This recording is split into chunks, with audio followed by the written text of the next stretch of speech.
All right, at this time, I would like to call the February 14th, 2024 Planning and Zoning Commission meeting to order. Please rise for the Pledge of Allegiance. I pledge allegiance to the flag of the United States of America and to the republic for which it stands, one nation, under God, indivisible, with liberty and justice for all. May we get the roll call, please? Chair Halstead. Here. Commissioner Petty. Here. Commissioner Fikes. Here. Commissioner Barboza. Present. Commissioner Woodard. Here. Commissioner Twait. Here. And Vice Chair Halstead is absent. You have a quorum. Or, sorry, Vice Chair Costed. How quick we forget. That's my role. All right. Before we get to the agenda and consent agenda, is Mr. Costa on remote, or is he just not present at all? Okay. Okay. Is there a motion to approve the agenda and consent agenda with the addition of items H1 to consent? I'm supposed to read a note about that, right? That you told me. There is another item. Was that a lay down? Or an addition?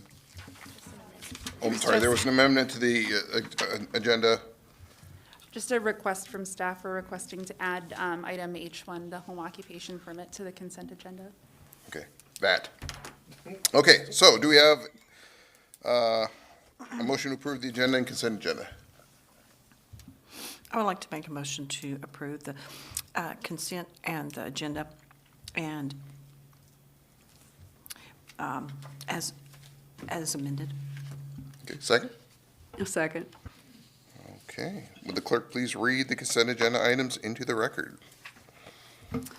You have approval of minutes, regular meeting of January 24th, 2024, and new business action approval granting a home occupation permit to allow a home office and equipment storage for a cleaning service business on a property located at 810 Setnut Drive in the Rural Residential RR zoning district, and that is your consent agenda. Thank you. Are there any public comments on any of the consent agenda items just read by the clerk? Seeing none.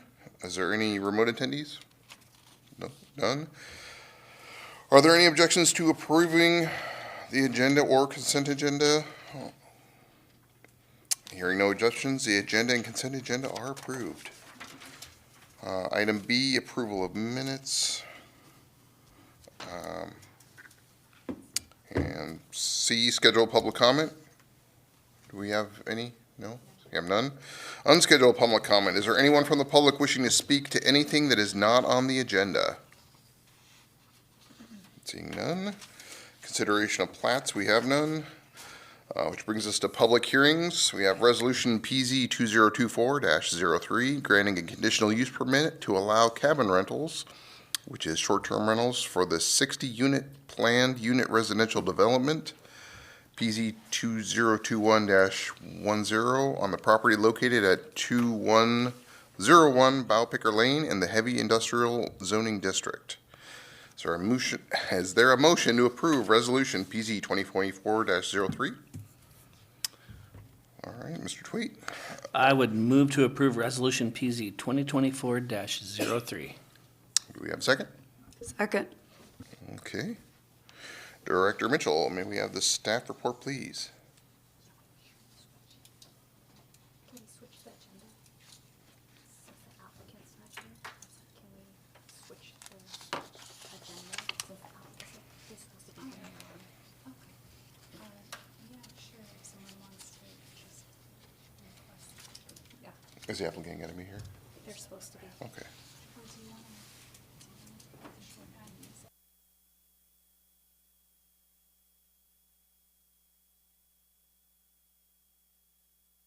At this moment, we'll take an at ease while we check on the applicant.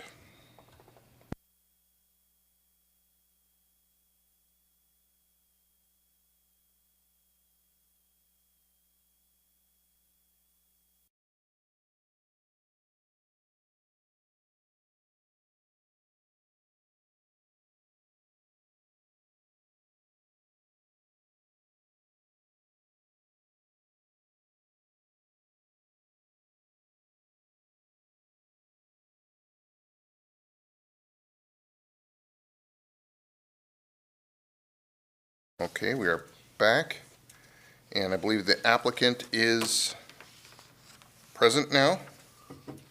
Are we gonna, all right, so Director Mitchell, can we have the staff report, please?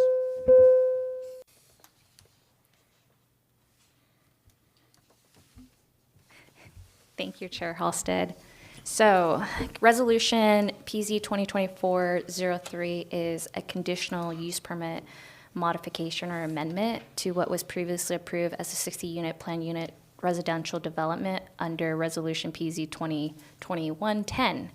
So this CUP amendment is requesting to use those 60-unit dwelling units as short-term rentals. In our code, it's known as cabin rentals, and for consistency and avoiding confusion for others who may read our resolution, I like to use the terms within our code. But I reference short-term rentals because that's what most people know it as, when rentals are 30 days or less, is what short-term rental is, or cabin rentals. This conditional use permit modification is within this parcel with an address 2101 Bowpicker Lane.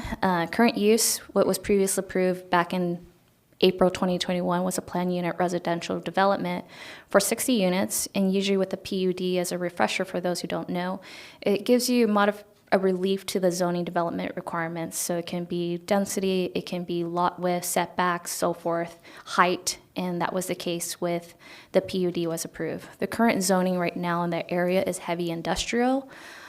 Land use designation as identified in the comp plan is industrial. This lot size is approximately a little bit over 10 acres, and the related CUP, as mentioned before, for the PUD was under PZ 2021-10. Surrounding areas to the north is wetlands. To the south, you know the Cannery Lodge, which has restaurants, offices, and commercial use. And to the west, you got vacant parcels and the access road to it. And to the east, you have Kenai River. So this is in your packet as an attachment. I just kind of want to give a refresher for what was approved in the PUD, the layout of it. And at this point in time, there are 2 units that have been approved, 2 detached units, so 2, 4. I can't remember exactly. I know there has been approved at least 2 units that has COs in there. There could be an additional 2 for a total of 4 in the southeast corner along the river, closest to the river. I probably should have circled it so you know where I'm talking about. But that's where they progressed in that development. So ultimately, they're asking for this because, as noted in the staff report, the applicant understood that when your commission approved the PUD, that it implied that they could use these dwelling units as short-term rental. Staff had several conversations with the applicant, as long as with our city attorney, determined that that was not the case. And so we have recommended the applicant to apply for a CUP amendment to allow that to also be consistent with their CCNR that was recorded. They have made it very clear that they're only allowing the short-term rental for the entire dwelling unit. It's not going to allow bed and breakfast or partial rental. So I want to identify that, and it's also noted in the staff report. So when it comes to CUP, we have 6 criteria. I'm going to go through each one. The use is consistent with the purpose of this chapter, the zoning chapter, and then the purpose and intent of the zoning district. Really, most of these criteria were addressed with the PUD, because what's really being asked is using these dwelling units as short-term rental. So overall, the residential use was already considered when your commission approved the PUD. The economic and non-economic value, as identified by the applicant, that this is really the best use of the area, mostly with the surrounding commercial uses, that with the decline of the industrial use in the area as well as the cannery, this kind of allows them to continue the path of residential and a mixed use. And with the history of the amount of CUPs in this area, it's really transitioned into a commercial area, not really industrial. Third criteria, the proposed use is in harmony with the comp plan. Comp plan right now identifies it as industrial, and industrial also talks about industrial and commercial. And by really allowing this short-term rental or cabin rentals, it's allowing this residential to kind of blend in with the commercial use. So if anything, this actually makes it more consistent with the comp plan. Criteria 4, when the PUD was approved, all these services and facilities were considered, and it was identified that there's enough services for the 60-unit proposal. Criteria 5, not harmful to public safety and health, access, traffic, and then services are met. And then criteria 6, this is where if all the specific conditions are necessary, if we wanted to add on anything else to mitigate impact to the proposed use, we could. Staff is recommending that we add condition 2 to make it consistent with all other short-term rentals that we have, is that they have a license, a registered sales tax certificate with the borough that they're paying their sales tax when they're renting this for short-term. The only thing that I didn't add as a recommendation to a condition that we had for other cabin rentals is the hours. They're going to be governed by their own CCNRs, so I didn't find that to be appropriate to go ahead and add those terms with hours. That is pretty much, that's my staff's recommendation, but of course your commission can add that condition of hours of operation for these short-term rentals. So that concludes staff's presentation. Really is that staff is recommending your commission to adopt this resolution to amend the CP for the PUD to allow operation of short-term rentals within the 60-unit plan unit development. I did want to point out real quick that the legal description has changed since the last time you reviewed it, is because that was being concurrently reviewed at that time. And that concludes staff's presentation. Happy to answer any questions you may have. Director Fikes? Yes, I had a question for staff. So this originally came to the commission as a proposal for a 60-unit condo development, and now we're being asked to look at it as a short-term rental with one owner occupancy, or who's in charge of these 60 units and who's going to be managing them? So yes, it was approved as a PUD, townhomes, and they're being sold individual units to different owners. And so they're still also governed by their CCNRs, which was a condition in the PUD that as long as they have CCNRs that are consistent with state statute.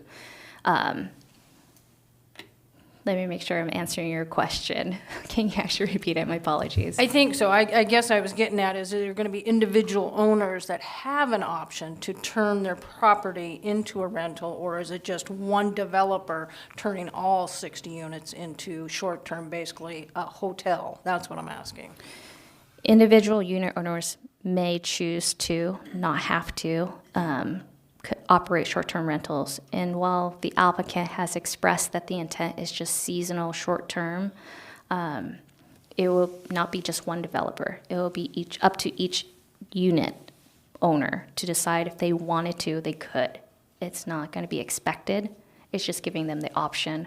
And what kind of brought forth this staff's recommendation to the applicant is when these townhomes, the ones that were built and constructed, and they were placed on the market, I had a lot of inquiries of like, hey, these units are up for sale. Can I do this? And I kept saying, no, no. And then the applicant came up to me and reached out to me, and I said, nope, it's not what was approved. And according to our zoning code, that's not allowed, subject to a CUP. And that's kind of how we ended up here. And a follow-up to that, so where does the city stand as far as short-term rentals and any kind of CCR enforcement? I didn't see any CCR rules in front of me, so moving forward 6 months to a year from now, and we got people in here and we have success or we have failure, what tools or mechanisms does the commission or the city have to enforce these problems or successes? So I'll answer the first part. A portion of their CCNR that highlights the short-term rental and Airbnb or bed and breakfast restrictions is in your packet. The applicant only provided those excerpts of those pages that's related to short-term rentals. I can't speak to where the city stand.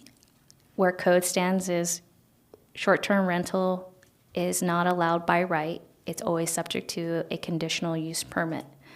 In terms of enforcement, we don't have the software or capacity to address it. If there was a complaint, I can explain to you how we address it. If I receive a complaint about short-term rental, the borough has a software that they use that can track when certain properties listed on all these. It pretty much scrapes the website, and then I actually reach out to the borough and say, hey, can you run this property and see if they've had any recent listings? And then they'll provide me that information, and I use it to decide how we move forth. That's the only mechanism that I have right now. You know, if we kind of want to discuss further as your commission, if you wanted to recommend for staff to look into further what short-term rentals look like, the effects of it, and potential code enforcement, that could be the direction that your commission can provide to staff.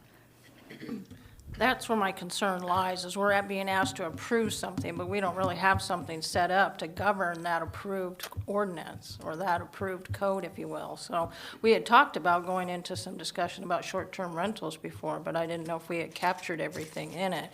And like I say, I've seen where this has been executed in Homer, and like I say, we've had it executed here, and we've had problems out on Beaver Loop Road with trailers and multiple facilities being pulled on site for a short-term rental that turned into an impromptu event or party or what have you. So that's just where my concern is. And then all of a sudden you want to have all kinds of salmon carcasses and people take off and head off to the airport, and here's a big old mess out on the beach. So I understand there's CC&Rs, but again, you're asking us to approve something, so I just want to make sure I have all the information in front of me to make an educated decision on it.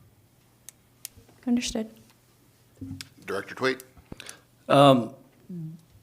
Before we start having a lot of discussion, shouldn't we allow the applicant to give any input that we might answer some of these questions before we go into discussion? Absolutely. Is it, Mr. Agnew, are you available? I am. Can you hear me? Yes, sir. Yeah. Thank you for inviting me. My name is Steve Agnew. My wife and I own the unit that is subject to the application. We bought this property with the understanding that short-term rentals were authorized by virtue of the conditional use that was passed, but more importantly, because of the conditions and restrictions that were reported on the property. I have owned property as both a unit owner and a member of a association that has looked into and governed short-term rentals. So I can tell you that I can look at it from two different perspectives.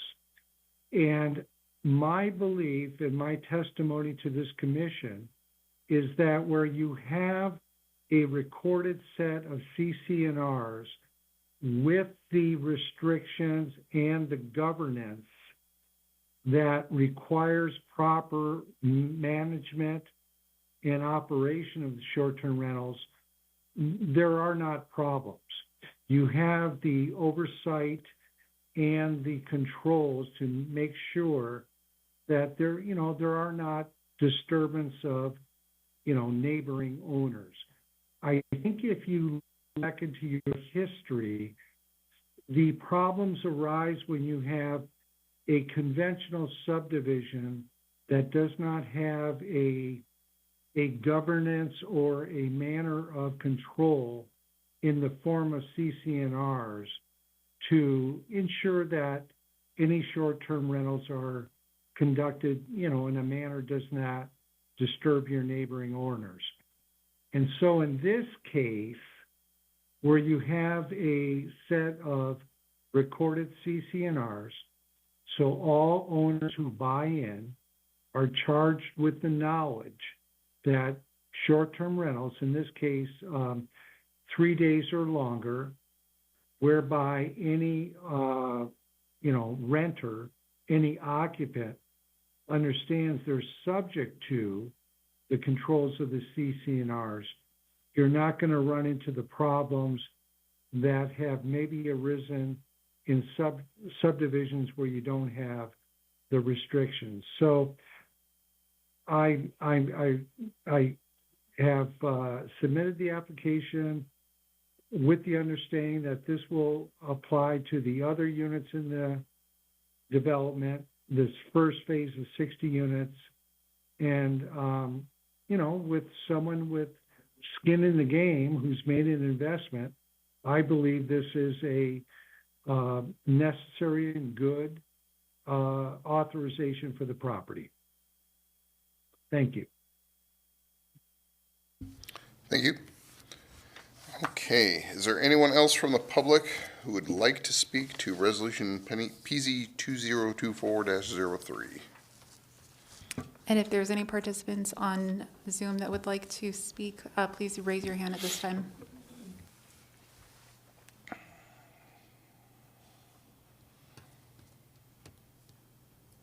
Okay, seeing no one else wishing to speak, we'll bring it back to the commission. Discussion from the commission.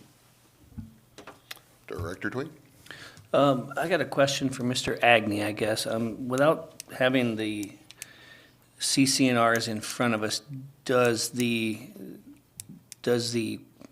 CCNRs identify quiet time, things of the nature that we normally require when we are giving a conditional use for an individual?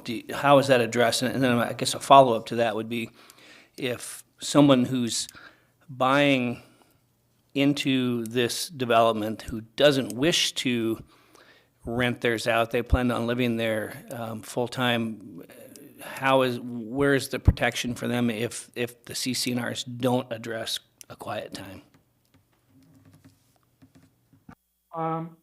The provisions of the CCNRs that you have in their packet do incorporate all of the restrictions in the CCNRs, including quiet times, including all the provisions. You know, they're numerous. Pets, open fires, music, anything that would be onerous or disturbing an adjoining owner.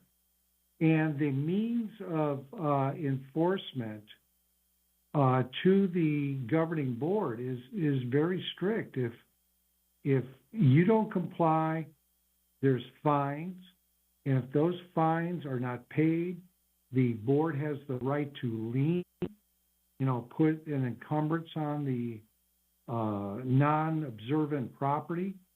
So I believe there are, meaningful means of enforcement if there are owners that, don't behave.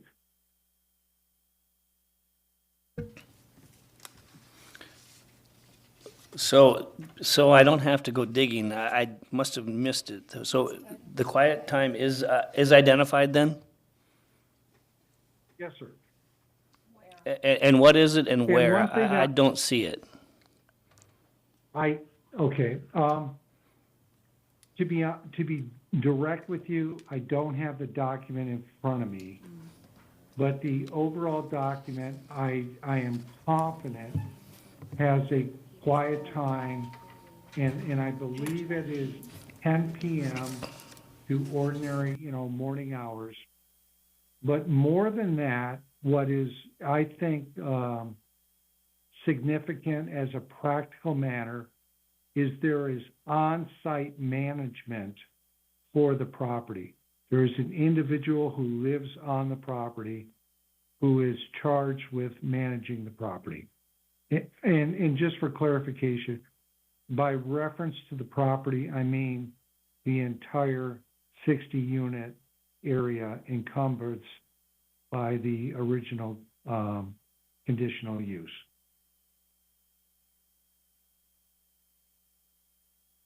Director Mitchell?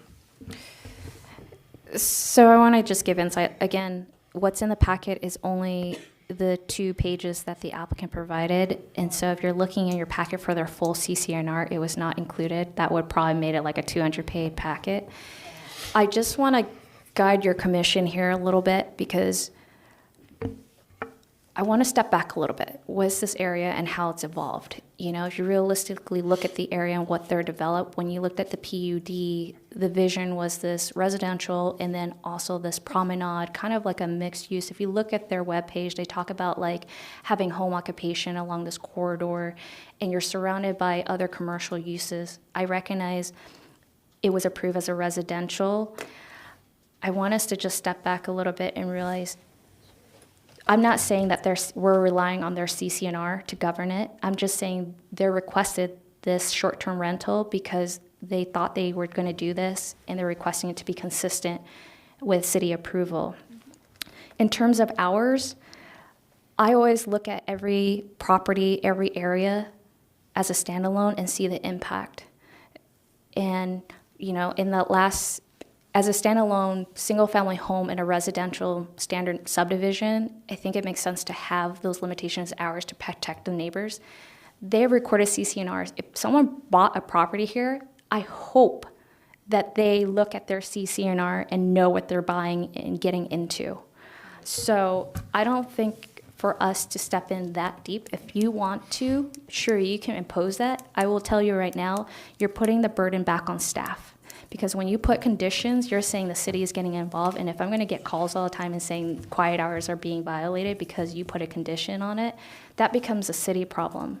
I rather look at this and see, hey, should it be a problem down the road, your commission could always come back. Because I can report to you, I'm getting 10 calls about hours, quiet time being violated, or disturbance. We can come back as a commission and amend their conditional use permit or revoke it. So you can put the stipulations at a later time. So I want to give you some options, considerations on how to go about this. It's at the end of the day, it is your commission to decide if you want to add quiet hours or not. Director Tweed? Well, I guess I'll just say, with all due respect, it appears that these units were purchased with the idea that they knew that they could do short-term rentals, which obviously they didn't read the documentation well enough to understand that. So I worry that somebody might purchase this not understanding exactly what they're up against either. So, and I understand, I've stayed in the development in Homer several times and I've never had a problem with it. But if there was a family living there and they had small children, it sometimes can be a bit over the top if there isn't something in place. And we all know that the city does not enforce CCNR, so it would be completely upon the development to do that. So I'm just throwing that out for conversation, I guess.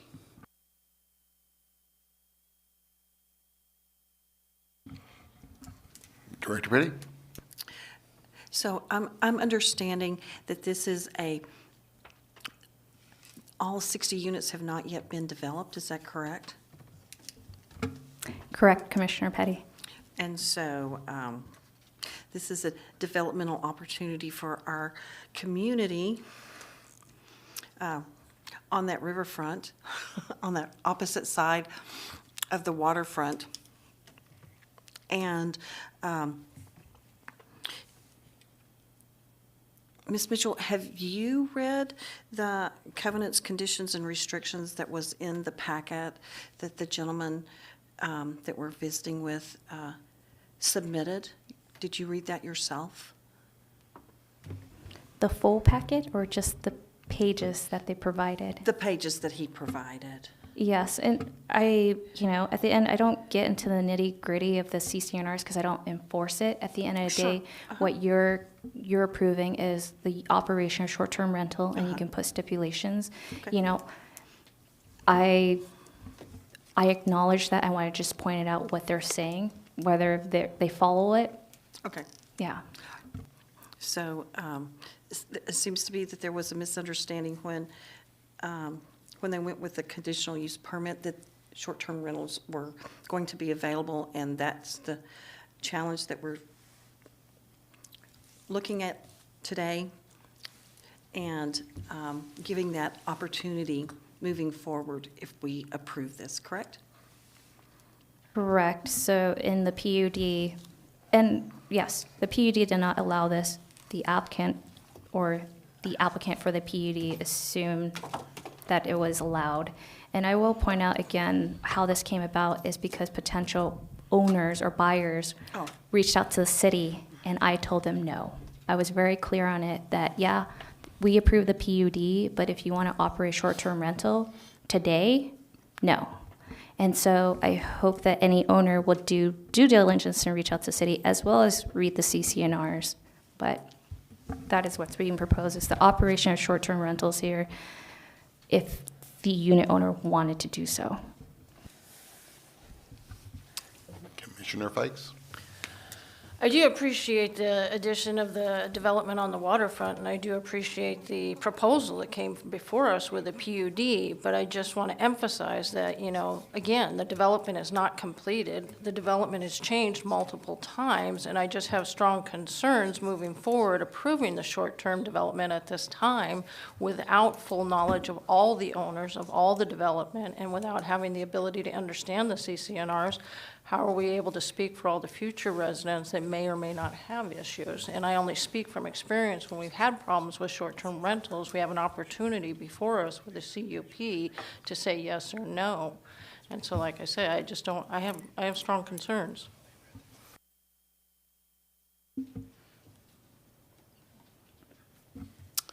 Commissioner May I speak Barbosa? to that point? I have a question. If the CUP, if approved, would transfer over to new owners since it's a property developer, and then individual cabins or several cabins could be purchased from other people, are the conditions that we write in this going to apply to the new owners as well? Thank you, Commissioner Barbosa, for the question. So like any CUP, it runs with the land. And so they are still, Steve Agnew is actually one of the directors of Kenai Landing. So he actually is a unit owner as well as representing the property owners as well.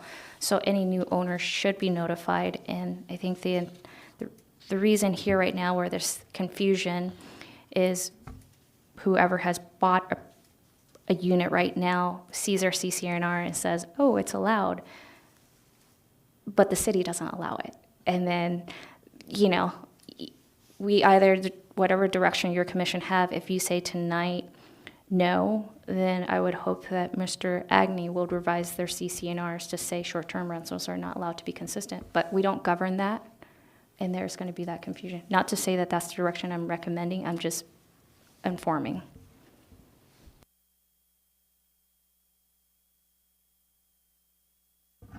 Commissioner Twait? To Director Mitchell's comment, I mean, I would hope that that would be the next thing that happens, regardless of how we decide this tonight, is that the CCNRs try to reflect what the city's regulations and stuff are, just because they're hard enough to keep in lockstep with each other, that it would surely be nice that if it isn't too big of a deal, that they would amend those CCNRs to reflect that, just because I think it's just a good practice. I would truly like to see the CCNRs, I guess. I mean, I know I don't want to read 200 pages. I'd rather have the Chairman Halstead read them to us probably, but I really would like to see those, and again, not that the city can control that, I guess, as much as anything, but if we're putting all of our faith in the fact that the CCNRs are going to take care of some of the issues that we normally deal with on CUPs, I would be happy to want to look at those.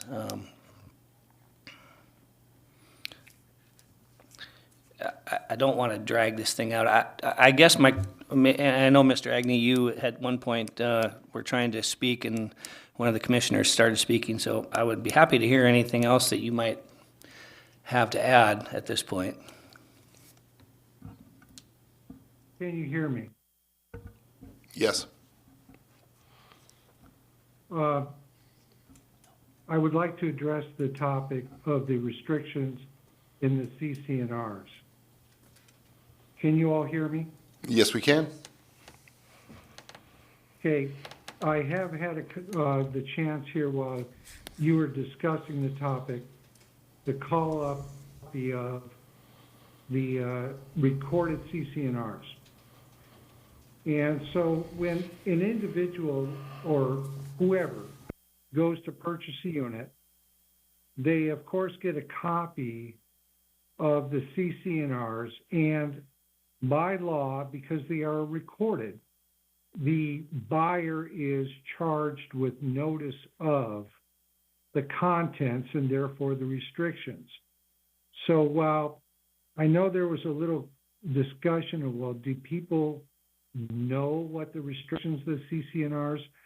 Legally, they are charged with notice, and practically, they are given a copy when they would enter into a contract to buy a unit built on the property. So at page 24 begins the restrictions on usage that will apply to a unit. And those include cleanliness, anything that would be considered a nuisance under local or common law, noise restrictions, usage, repair, and storage of vehicles.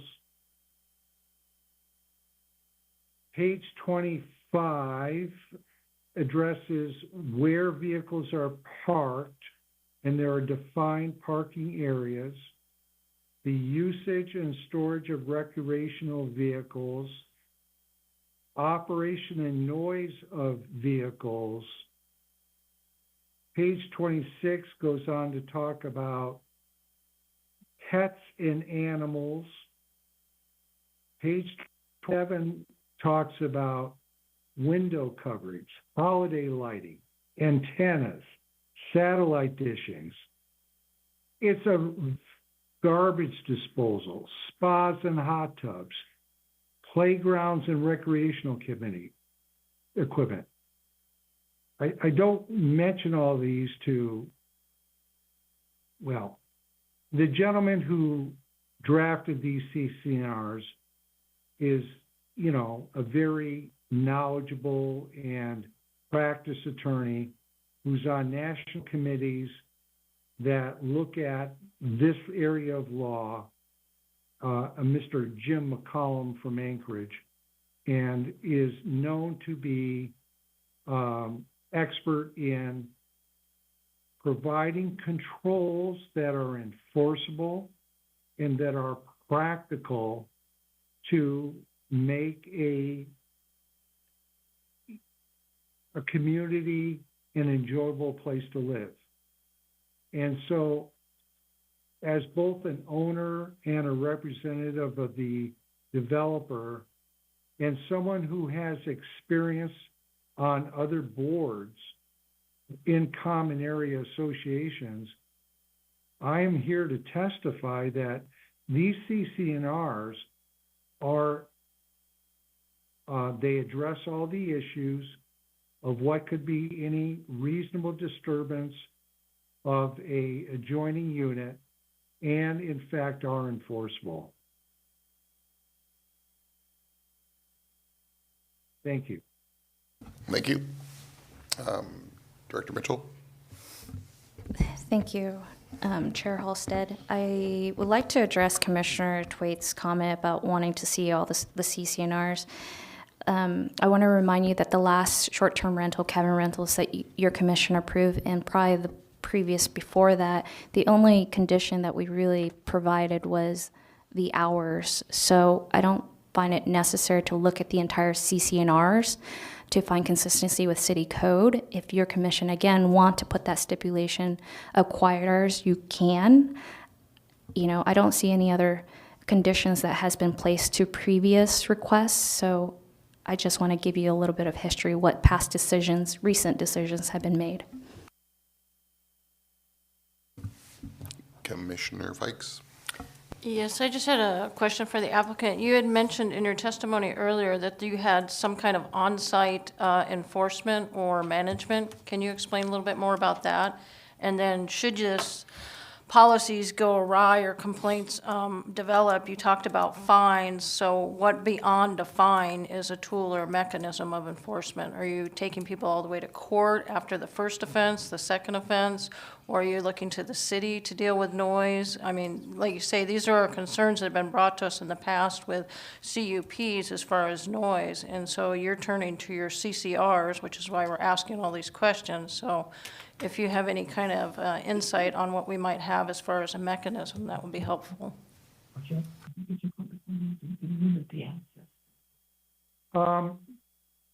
Thank you for giving me the opportunity to comment. Can you all hear me?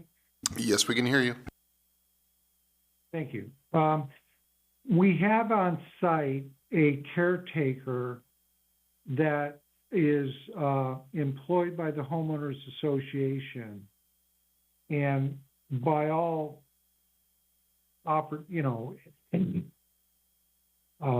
likelihood will be retired. So there is somebody who is on site who can respond not only to problems, but in the event of a extended power outage, can look into the security and safety of the units. That's something that, of course, any owner is going to want to know. The property is a gated community where entrance is limited to owners or their invitees, their guests. So there is not a unlimited access. It's intended to be a community that develops and provides for its residents.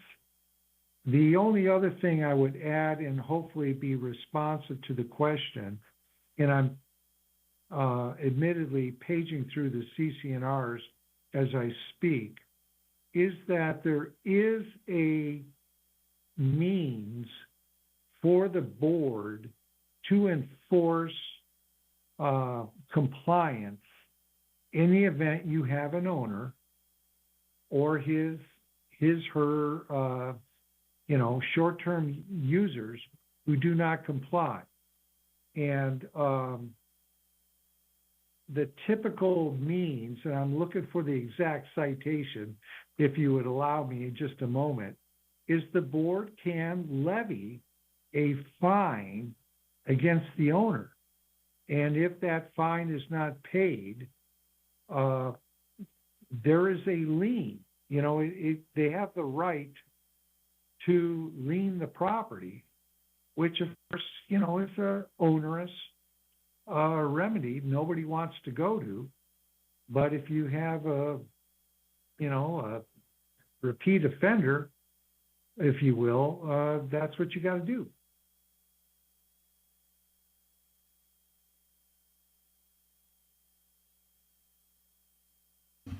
Thank you, sir.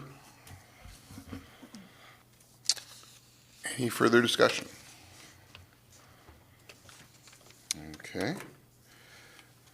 Can we call for a vote?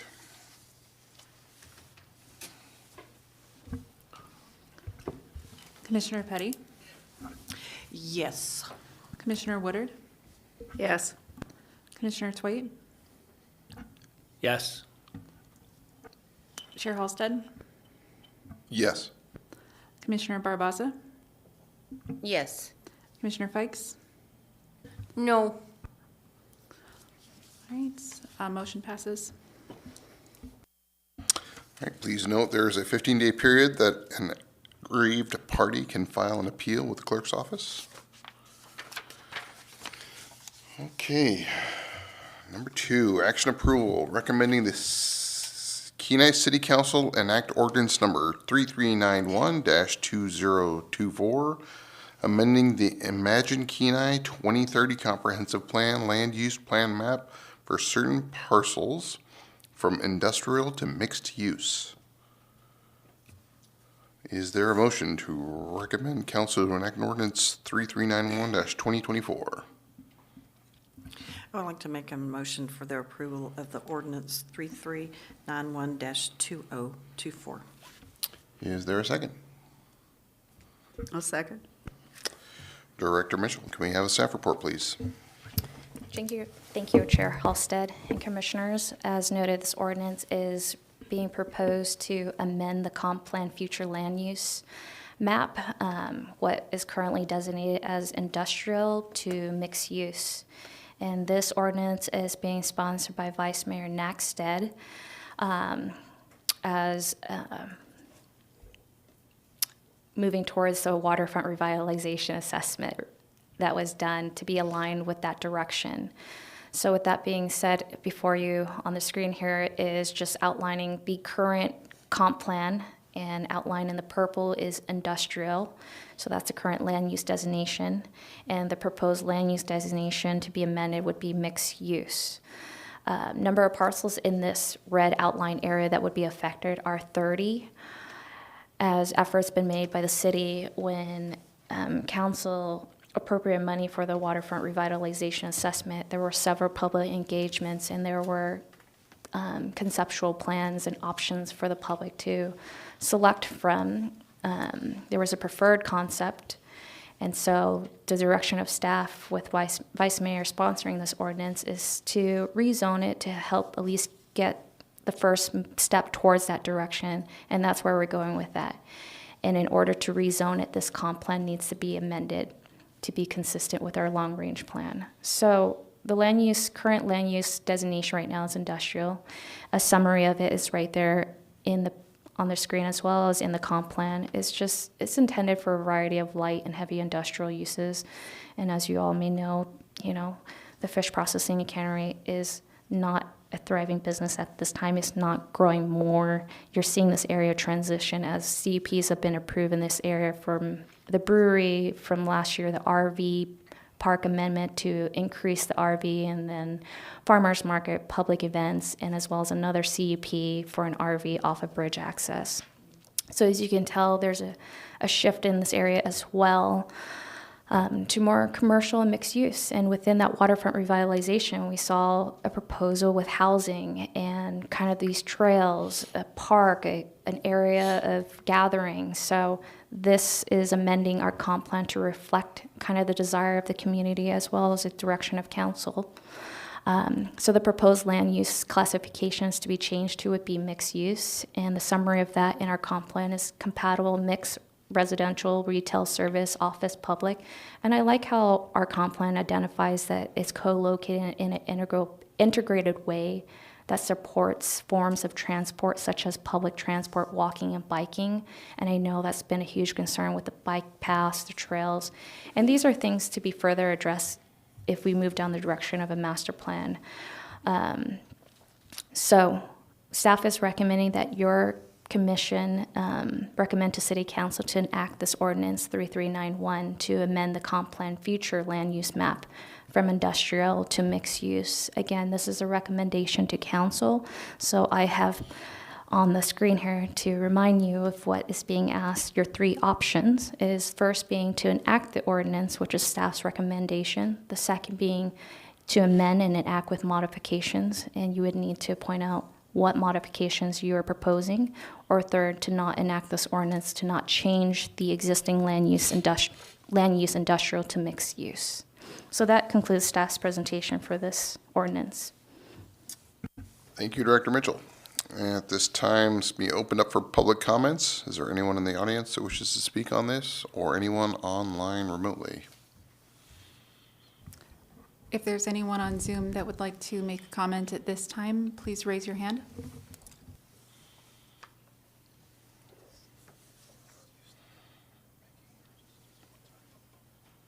Okay, seeing none, we'll close it and bring them back to the commission. Discussion from the commission.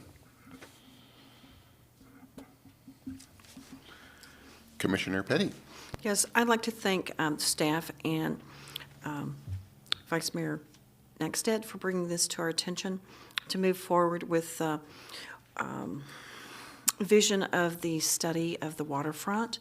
And I would like to say that I would be in favor of moving this forward, and I appreciate the staff's work on this. Thank you. Anyone else? Okay, I'll close this and call for a vote. Commissioner Fikes? Yes. Commissioner Barbaza? Yes. Commissioner Toit, Yes. Chair Halstead, Yes. Commissioner Petty, Yes. Commissioner Woodard, Yes. motion passes. All right, item number 3. This is action approval item recommending the City Kenai Council enact ordinance number 3392-2024, amending the Kenai zoning code to add the new zoning district, working waterfront, and amending the official zoning map for certain parcels from heavy industrial to working waterfront for conservation zoning district. Is there a motion to recommend council enact ordinance 3392-2024?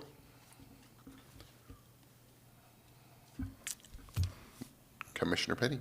Yes, I'd like to recommend the passage of the ordinance, the recommendation for the ordinance of 3392-2024. Thank you. We have a second. Second.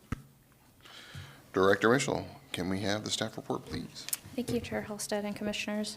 So this ordinance is a subsequent action to follow the previous ordinance to amend the land use map to now rezoning our zoning district. So just probably should go over how the two ordinance kind of come together is when it comes to the comp plan is our blueprint of the vision of the city and the directions of where we envision it to go, development, and zoning is a tool to accomplish the comp plan's vision. So here tonight, this ordinance is to amend the zoning code to add on a new zoning district for the area that just was recommended for approval to council to change from industrial to mixed-use land use classification. So adding a new zoning district was necessary since that was actually recommended in the waterfront revitalization. It was actually recommended to name it the working waterfront. The intent of adding a new one versus using an existing one is allows the land use table to kind of be more customized to the vision of this waterfront revitalization study. So what I highlighted before you is appropriate to talk about the new zoning district, the working waterfront, with the initials of abbreviations of WW. These are the sections of code that would be amended. The first section, and this is all in your packet, is amending subsection 14.20.0330A is the adoption of zone and zoning map. In this section of code is just outlining all the zoning districts that we have. I believe we have 16, and now this would add 17, and it's just a line item of working waterfront with that abbreviation. Second portion of the code that would be amended is chapter 14.20, the Kenai zoning code, is to add a new section of this zoning district. I'm not going to, and I will in this next slide after we talk about all these sections that would be amended, I will go into the intent of this new district. I wanted just to highlight real quick all the sections of code that would be amended to reflect this new zoning district that's being added, followed by amendments to the land use table, which we would add a new column, and then all the uses that would be allowed, conditionally permitted or not permitted. And I wanted to clearly specify that there is a new footnote being added, and here it's shown here verbatim, allowed as a conditional use provided as maritime related use to accommodate recreational boating activities, recreational facilities, accessory use, and service facilities. This footnote is applied to some of the conditional, the C in the land use table when it comes to the working waterfront zone. So I want to be clear that there's that footnote change. And then the next section that's being changed is the development requirements table. This is really just housekeeping because when it comes to development requirements table, it's talking about your minimum lot size, your setback, your lot coverage, and so forth. This is following everything else that's consistent when it comes to commercial and mixed use. Nothing has changed. We're applying the same standards across the board. It's merely just adding the letters WW in the tables. So, as I noted before, that I wanted to kind of go over the intent of this district because this section is very important. And for those of you, you're going to hear this again, who went to the work session, I went through this in depth. the reason why this is important when it comes to staff and how to apply this when development comes in, and also for your commission to know as well, because this is a section of code that's very important when it comes to conditional use or discretionary, because usually your first criteria is how is it in harmony with the zoning district. So I look at this and evaluate it. I will read each line and we can discuss further after staff's presentation and after the app, if you have any questions. And of course, if you do feel inclined to change any of it, clarify it, that would be a consideration for modification. So the WW zone is established to provide the following purposes. First being to encourage, protect, and maintain water-dependent and water-related uses. Second, to encourage development of park space, pedestrian connections, and public recreational space. Third being to provide appropriate located areas for commercial or economic enterprises, tourism, or recreation for the convenience of the public and in mutually beneficial relationships to each other.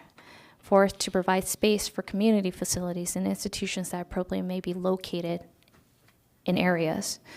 Fifth, to provide adequate space to meet the needs of commercial development, including off-street parking and truck loading areas.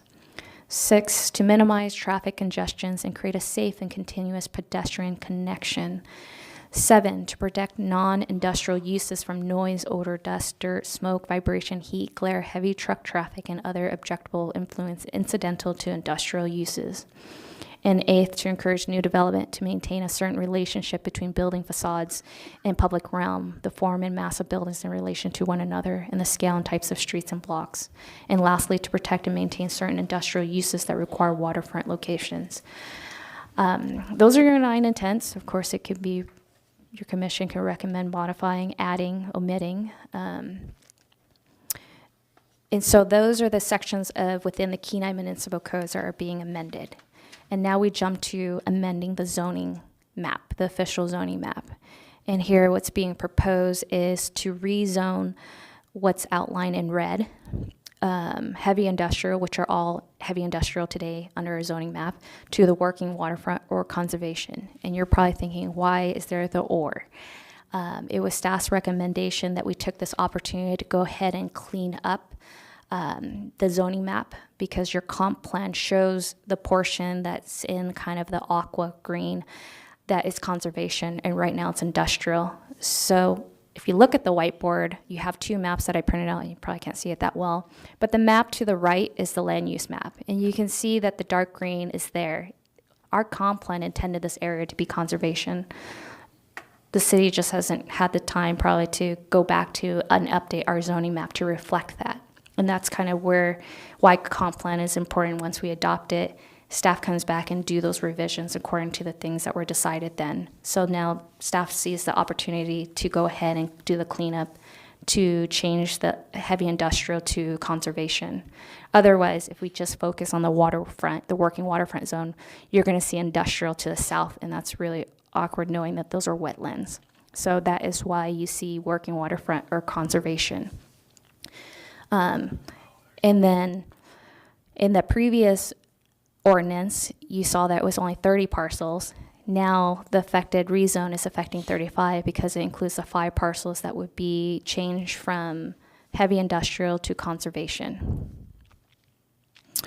So the existing zone, the description of it is just to establish a broad range of industrial and commercial uses. We're obviously seeing a transition of this area, and with the waterfront revitalization assessment, we're seeing that the desire of the community and with council that we're wanting to shift that and change the zoning so that we're not putting a burden on developers to come down here and always have to apply for a CUP.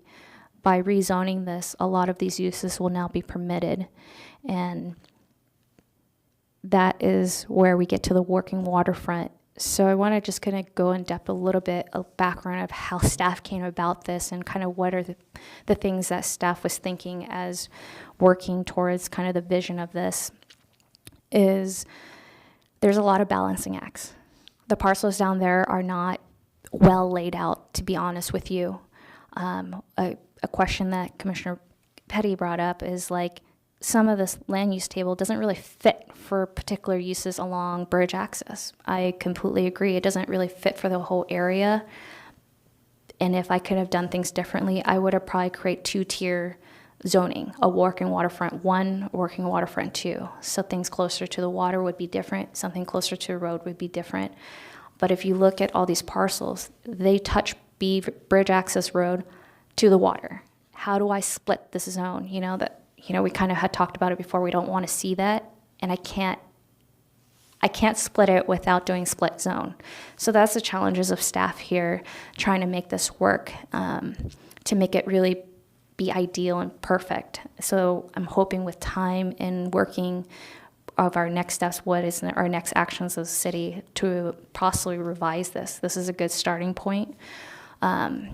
So we already went over the proposed zoning of what the working waterfront is. The conservation is intended to, preserve the area of open space, and it was already considered in your comp plan that was adopted in 2016, and we're just making the revisions to be consistent with that.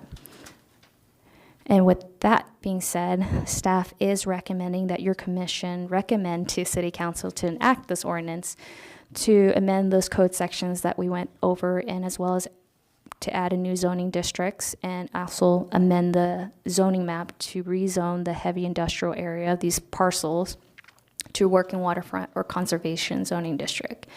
Again, on the screen is your possible motions for recommendation to City Council. First being that you're recommending to council to enact the ordinance, which is staff's recommendation.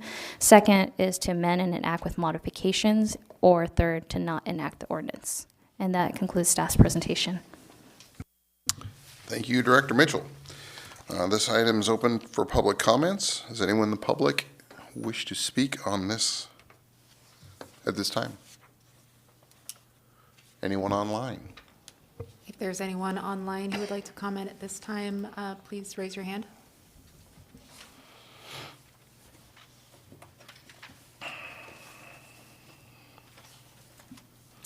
Okay, seeing none, we will bring it back to the commission. Discussion from the commission. Chair Fikes?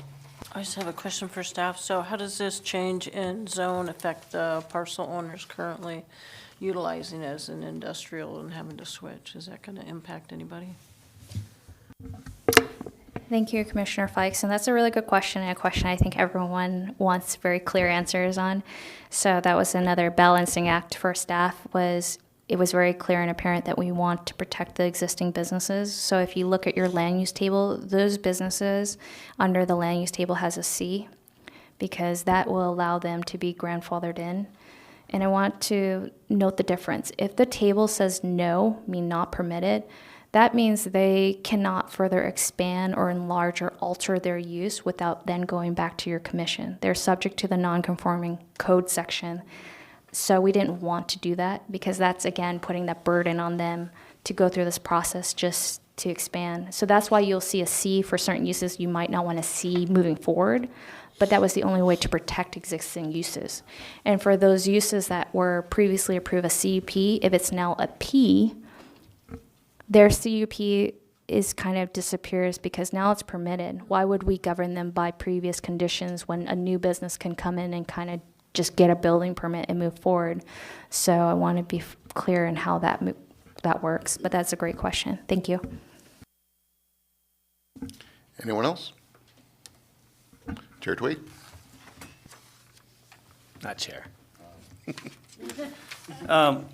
For Director Mitchell, could you give me an example on townhouses where it's got the condition 32, where a townhouse would have to have a maritime-related use to accommodate recreational boating activities, recreational facilities, accessory uses, and service facilities? Yeah, I'm happy to elaborate on that. That was a back and forth thing. In the preferred concept plan, I believe there was residential about boat houses. And so we wanted to see if we were to see townhomes that there could be storage of boats and that would qualify for that maritime related use. We wanted that flexibility. That was kind of how it came about, of the direction that I got from administration. And that's what we're envisioning, trying to get it as close as possible to the recommended or preferred concept of boat houses. But only townhomes? None of the other planned unit developments or any of the other dwellings would qualify for that? seems like that's signaling that one out, and I guess it doesn't seem like it matches the other residential type structures in there. I can see that. So townhomes, I don't know why our code specifies townhouses in being different from PUDs, because PUDs can come in and be developed a very unique way. The way we saw it was townhomes putting that limitation, to be honest with you, that was kind of the direction that I got to be consistent with the waterfront, and you could disagree with that, and that's okay. Yeah, I think that if you ended up with townhomes closer to Beaver Loop or Bridge Access, that wouldn't necessarily require them to have that maritime thing unless they were up against the river. So, I mean, I would be, I guess, happy to have discussion on that from the other commissioners, but I would be happy to make a motion to remove that condition 32 from that, but I would like to hear the other commissioners' thoughts on that, I guess.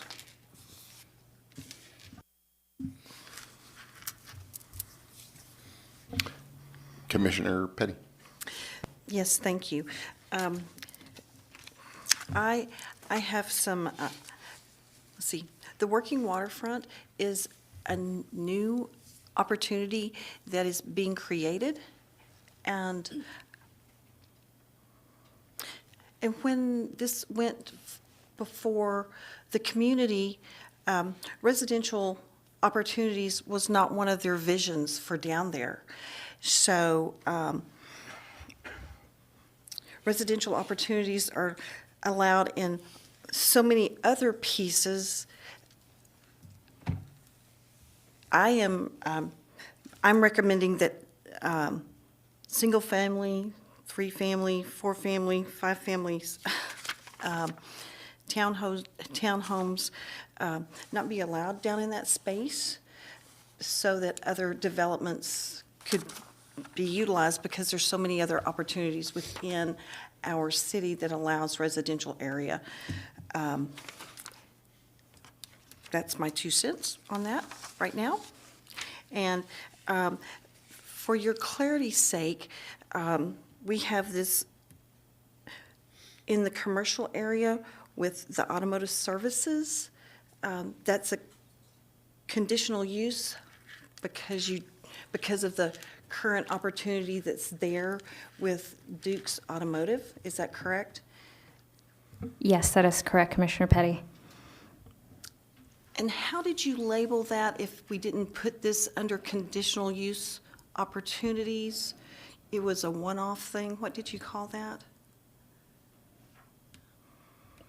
Can you explain your question? I want to make sure I'm answering you correctly. You were stating that if that business there wanted to come forward to make any changes, they would have to come before the commission, and you call that something very specific. Sure. So it would be considered a non-conforming under our current code. Non-conforming means current code doesn't allow it. Oh, okay. And when the current code doesn't allow a use, then it's considered non-conforming, then which is subject to our non-conforming ordinance, which our code says you can expand it, because the intent of non-conforming is we see it transitioning out, that we want it in essence to, this will be the end of it, so we can see a different future growth. So by putting an end to a use in the land use table for a use that's existing right now, we're saying, hey, you're non-conforming, and we put that use in that bucket. And now our code says if you want to expand your non-conforming status, you have to then go back to commission for a request for approval of expansion of an existing business that's been around for a long time. But it would go back. It's not saying it's absolute no. It's just they would now have to go through a public hearing every time. So being grandfathered in, this is a way to grandfather them in without them being non-conforming. Correct. By putting a C in the land use table, it would grandfather them in because conditional means it's still allowed, but it's subject, future new uses would then go through a public hearing. That gives it that flexibility. Like I said, if you want to put an N, it just drops them to going back to public hearing every time. If you put a C, it doesn't mean any new use that is similar to the existing comes before you that you have to grant it. Then comes back to the comp plan. It comes back to the intent. Do we see another automotive service fitting this? There's that flexibility with your commission to make those decisions should another automotive service come in to decide, is another one necessary? Is another one appropriate to the vision of this? However, if you already have one in there and someone else wants to come in there, you can't, can you deny them legally? Yes. At the end of the day, your commission, as long as you have intent and findings that can uphold and a comp plan that stands behind a certain vision, you have the grounds to deny it. And that is what makes a staff report a legal document. Any decision you make has to have a finding. And if you don't have clear findings, I can assure you that it will be appealed and it will be approved in favor of those who are filing that. So yes, you can deny it. If we, as our next step, move on with the master plan and we have a clearer vision, you can deny it.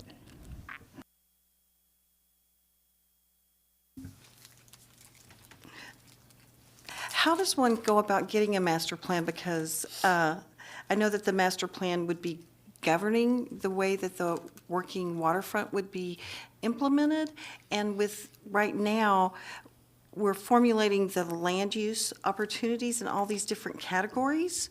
I know that staff, I asked you how that happened, and you said that staff and administration made those happen. And did you have to have findings in order to do that? And if we chose as a commission to recommend not to permit something, would we have to have findings in regards to that since we're creating something new? That is a really good question. Other cities have conditions or criteria when it comes to rezoning. We do not. So staff relied heavily on the waterfront revitalization and just history of growth around there and existing businesses to really balance all of these interests. And so no, if you want to change something, you can provide your justification, your reference to the waterfront plan, but no, there's no criteria when it comes to what is being proposed. I mean, we're really relying heavily on this water reassessment plan. Anyone else? Chair Twait, you made a concern earlier. Would you like to amend that? Or make an amendment for this? Yeah, nobody chimed in, but I would like to make an amendment under townhomes to take condition 32 off of it, and actually, I would recommend to just make it a permitted use. So change C32 to permitted.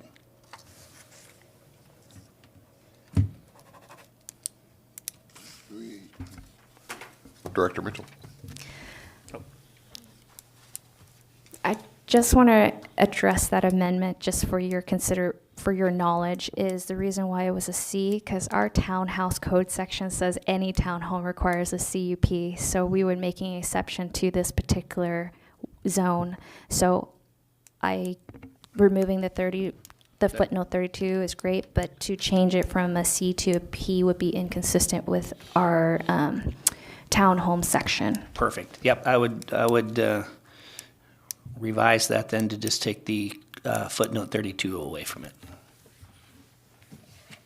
Second. Okay, we have a second. We need to make a vote. Is there any discussion on that? Any further discussion on this? I would just clarify, I built townhomes in the last handful of years, and most of them looked like duplexes or two-family units. So I just think that putting that restraint on it seems like it might be more restrictive than we want to do it. So that's why my logic is that it could look just like a regular house that wouldn't have to have any kind of maritime theme attached to it. Thank you. Any other comments? Commissioner Petty? I would like to make some amendments to, for the public institutions. We're going to take care of mine first. Oh, we're going to take care of yours first. I beg your pardon.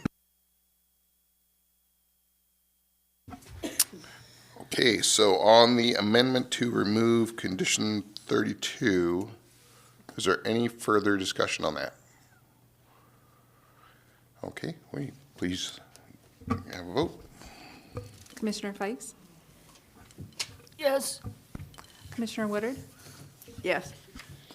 Commissioner Petty? Yes. Chair Alsted? Yes. Commissioner Barboza?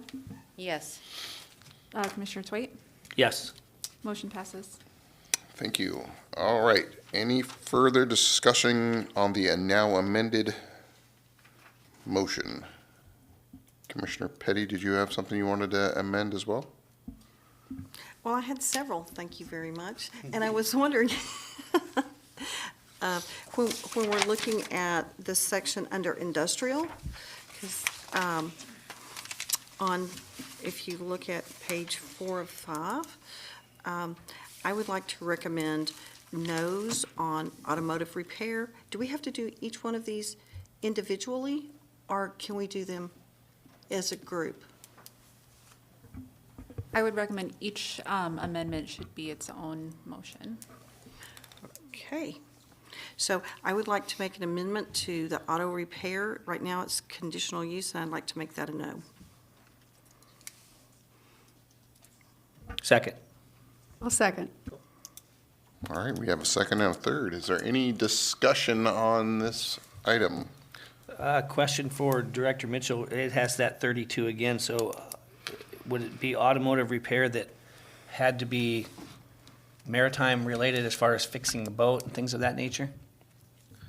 Thank you, Chair Tway, for that question. Yes, that was the thinking of staff and administration, is that, you know, with boats and stuff coming down there, we didn't want to prohibit repairs for that. We found that to be maybe a need, and that's why it was listed on there as such.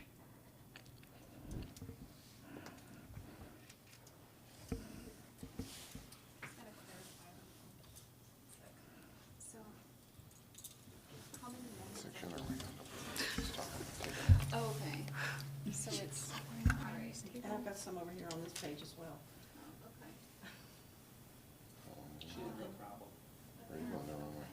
Oh, yeah, where are you? and so you're changing the status on all of those? Oh, there it is. So we are, Separate things, so we should do this. I might need to take a break to print off some more. automotive repair, so it's C. Right now, I'm gonna put numbers to it. I just didn't want to prohibit that. No, that's on consent. Oh, okay, I didn't catch that part. That's why I was like, oh my God, we're doing somebody else.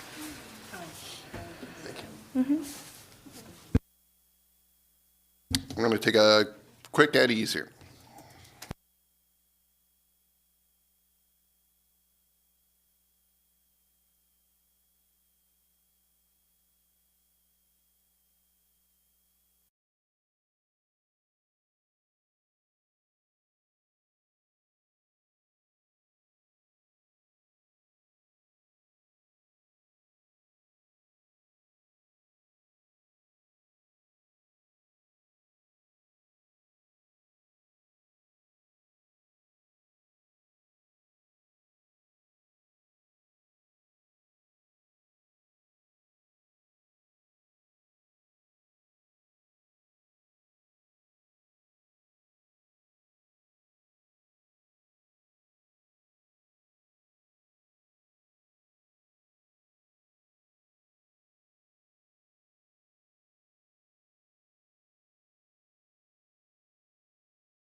start. 5-yard penalty. All right, we're back from our commercial break. We are ready to proceed, and where we're at right now, Commissioner Petty has an amendment. Yes, I would like to amend with the waterfront, the working waterfront with the retail marijuana store. I would like to make an amendment to make that a no in the waterfront area. So I think you Second. actually have a motion that's currently on the Oh. floor, that's the auto repair. Okay. I would like to, if, All right, so So, yeah, the current one we have is the auto repair. You wanted to move it from a conditional to an N. well, actually, I would like to withdraw that, please. Okay, we are withdrawing that one. Consensus from the second? Was Gwen? Yes. Or, okay. All right, we got like I four. second. Second, Do I third, and second fourth again? on that one. So it is stricken. So we are back to our original amended condition. Or, Ms. Petty, would you like to add more? Let's see. I would like to make an amendment for the retail marijuana store as instead of permitted to put that as no. Second. Okay. And I And ask for unanimous consent. I would, all right, so we have we have any objections? I personally have an objection to that. I'd like to discuss it before we consent on it. Is there a reason why we're saying no to a marijuana store for the waterfront area? I don't think it was conducive for the vision of the community for the waterfront area as listed in the waterfront restoration study. Okay. All right, my personal comment on it, I know there are stipulations for like park areas, ball fields, and there's certain zones. Schools, all that. Does that fall under that same zoning restriction? Yes, so Chair Halstead, your question is about marijuana establishments. When it comes to conditional use, they do have stipulations that they need to provide certain parameters, buffers from schools and parks, so that will still apply here, in churches as well. Yes, thank you. If they were subject to a CUP or allowed under a CUP, that they will still have to abide by all those criteria that any marijuana establishment will need to abide by. So, did I have the time to look even if a CUP could exist, if there were dwelling or parks that were developed in this area? Pretty much this retail marijuana probably couldn't exist. But we don't know where we're at right now. But that's just giving you a scenario. If there were parks being constructed in this area, and while the retail marijuana land use table says is conditionally permitted, they probably wouldn't meet the buffer. But yes, there are buffer stipulations. And I think you already answered this one. There is no plans with this revitalization of there being a park planned on being in this area? So that's the unique thing about this whole working waterfront. We don't have a master plan. We have the conceptual, what we would like to see. That's just stipulating what we want, but how development kind of is the driving force, right? So I can't say, yes, there will be a park down there at this time. Maybe with further discussion with council, if capital improvements were designated for this area, sure. But at this time, I can't say there will be a park down there. Okay. Well, again, I think to say no for the sake of saying no on it is not necessarily something that I would be in favor of. I like there are so many restrictions on it now that I would think, that's such a small area that, again, if we put a park in that area, there's only like 3 or 4 spots within Kena that they can even be in now. So to limit that, I think a responsible establishment in there that's got appropriate guidelines is actually, positive revenue for the city rather than, they can literally go a block up the street and get the same thing. If we did stop it, we're not really stopping anything. So, I think I would be in favor, or I would not be in favor of taking that out. Is anyone else? Chair Twait? A question for staff and then maybe a bit of a rebuttal on your end. Where do liquor stores fall under? Do they fall under retail businesses? Is that where we would find them? Yes, they will fall under retail. Okay. And then to Chairman Halstead's comments, I agree, they can just go up the street a quarter of a mile or a mile or whatever, because that is the case, is why I would probably oppose this, just because there's only so many parcels of land that we can do something with down there, and it's going to be, should be a very desired location that I hate to see us burn one up for that if they can go right down the street and get it. So that's why I would be opposed to having that in there. Any other discussion? Okay, can we get a vote? Commissioner Barboza? Yes for a no. So to clarify, you are voting yes, that you want to have this removed from, okay. All right, so yes. And Commissioner Woodard? Yes. Commissioner Twait? Yes. Commissioner Fikes? No. Chair Halstead? No. Commissioner Petty? Yes. Okay, that is 4 yeses and 2 nos. Motion passes. Okay, Ms. Petty, do you have another?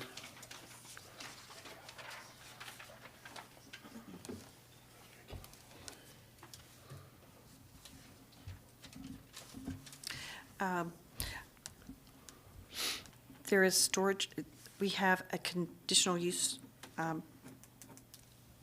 on storage yards, and I would like to change that to a no. Because it does not meet the parameters of the, and advice of the community for the waterfront restoration study. I would like to take that, make that a no. Do we have a second? Second. Okay, do we have unanimous consent on that? Request unanimous. Okay, I would request unanimous consent. are there any objections? All right, seeing none, next item, or next amendment. I would like to amend the warehouses from conditional use to a no.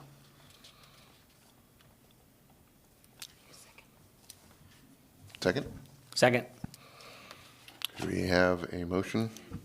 I would like, on that one, I guess before I would ask for unanimous consent, is to hear, one, your rationale for that, and then staff's as far as what that vision, as far as this administration's thoughts were on that, so we make sure we're hearing the picture fully.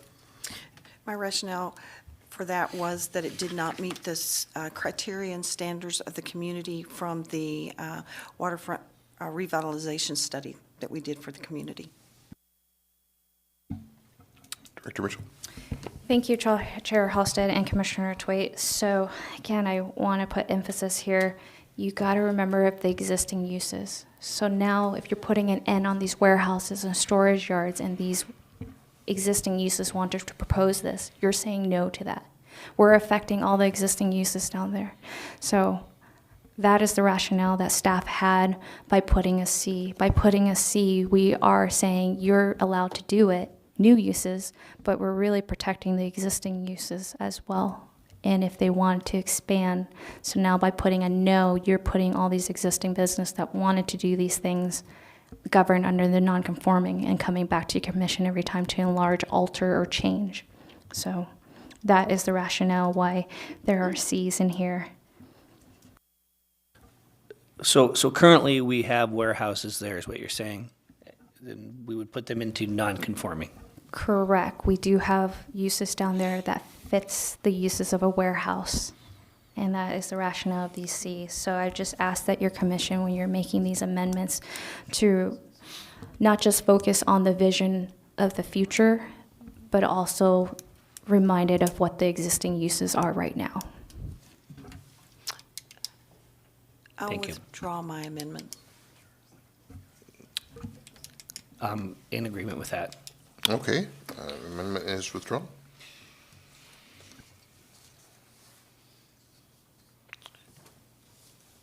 Commissioner Petty? I would like to, on assisted living, change that from a conditional use to a no, because that does not conform to the revitalization study that we did. Second, and I would ask for unanimous consent. So, Objections? I- That was withdrawn. so what about, like a townhome or something, if somebody had in-home care or something?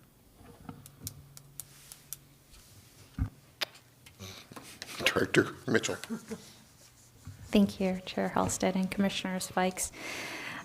Yeah, if they wanted to do townhomes for assistant living, this would, changing it to an N will prohibit it in this zone.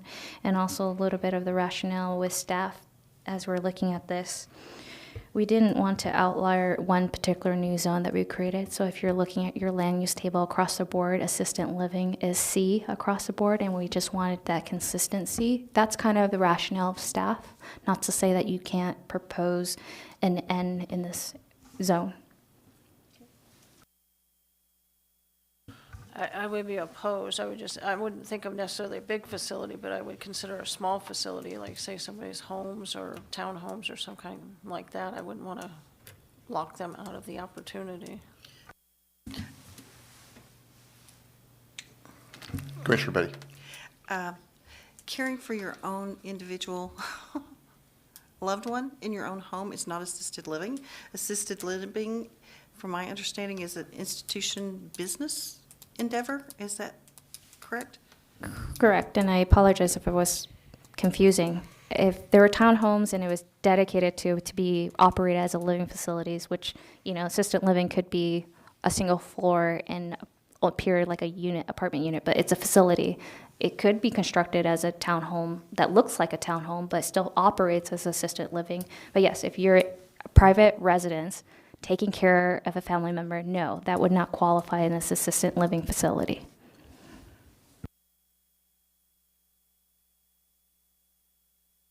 Any further discussion? Okay, can we call a vote? Commissioner Woodard, Yes. Chair Halsted. I would be voting no to keep that in, right? We're not taking it out. So my vote would be to leave it as it is if I say no. Yes, that's correct. So my vote's a no. Commissioner Petty, Yes. Commissioner Barboza, Yes. Commissioner Twait, Yes. Commissioner Fikes. No. Okay, you have 4 yes votes and 2 no votes. Motion passes.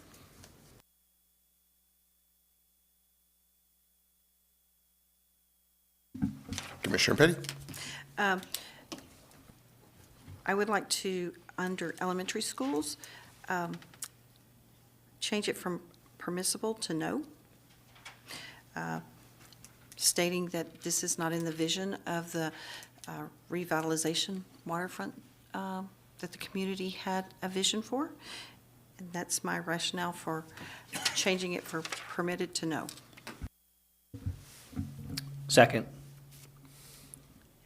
Commissioner Fikes? I just have one thought on that. I'm leaning that way, but I just have a question for staff. How would that fall if we should have a charter school or something that would possibly want to jump in there? Are we excluding them from that opportunity? Thank you, Commissioner Fikes, for that question. It's a good question. Yes, by saying no to the elementary school, you would exclude charter schools. And and I will share a little bit of my experience. I went to a school board district and I saw the different versions and types of school that we provide, the alternatives that would prohibit that. I know there are some alternative school that functions out of a small space, but they fall under the category of an elementary school. So hopefully that answers your question, Commissioner Fikes. Yeah, as a parent of a child who had that opportunity to go to a small setting in literally downtown Anchorage, it was actually quite unique. They actually captured the whole community, involved everybody in the school, and I mean, the businesses and everybody around it really embraced it. It cut down on a lot of the crime in the area. So just my thought on it, doesn't have to be this big monstrous thing. It can be just a simple, small 2,000 square foot structure, but it gives the kids an opportunity at something outside the box. So that's only my thought.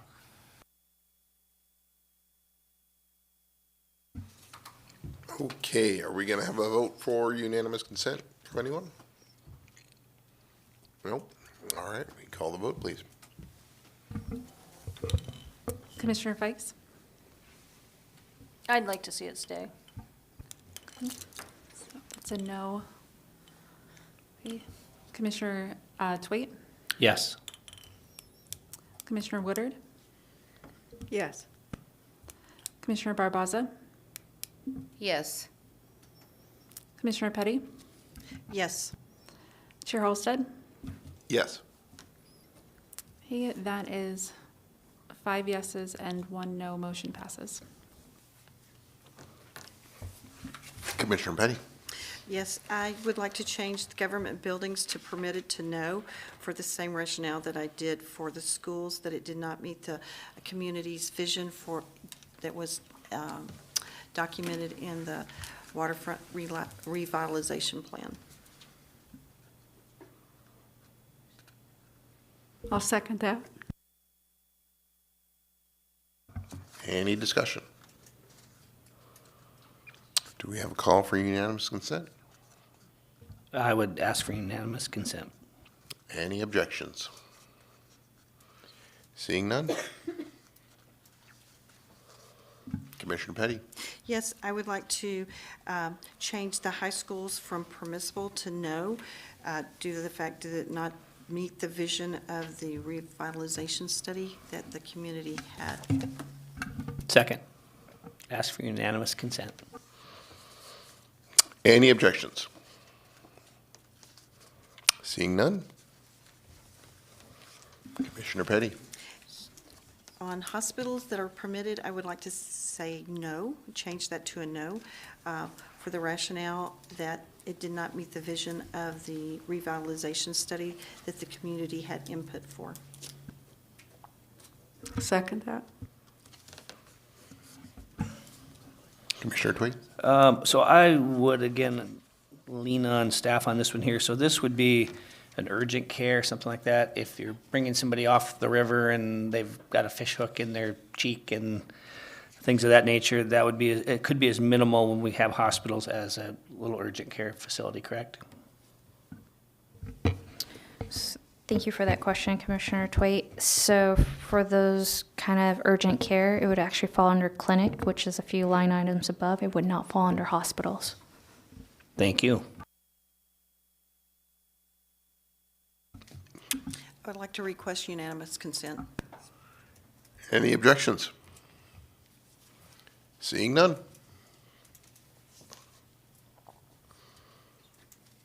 Commissioner Petty?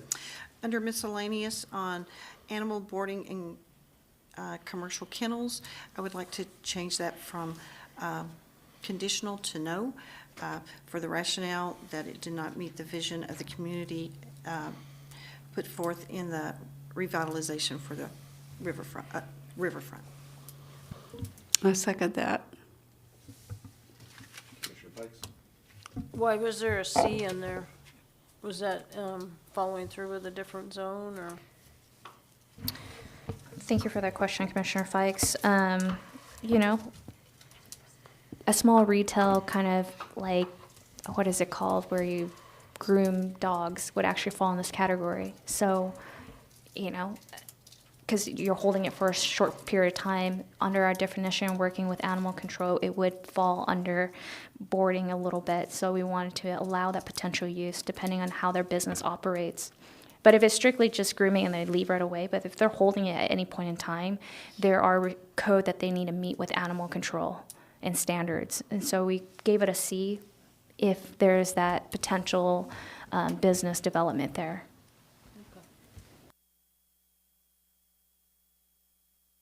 Any discussion? Do we have a call for unanimous consent?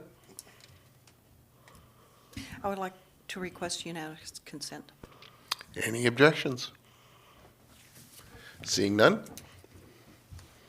I would actually like to object to that if I could. Okay, we have an objection. Yeah, and again, I guess my thoughts on it more than anything are just the fact that something on a really small scale that was as simple as grooming and something like that, I could see that potentially being something we would at least want to have the option to look at. So I'm good with that one being conditional.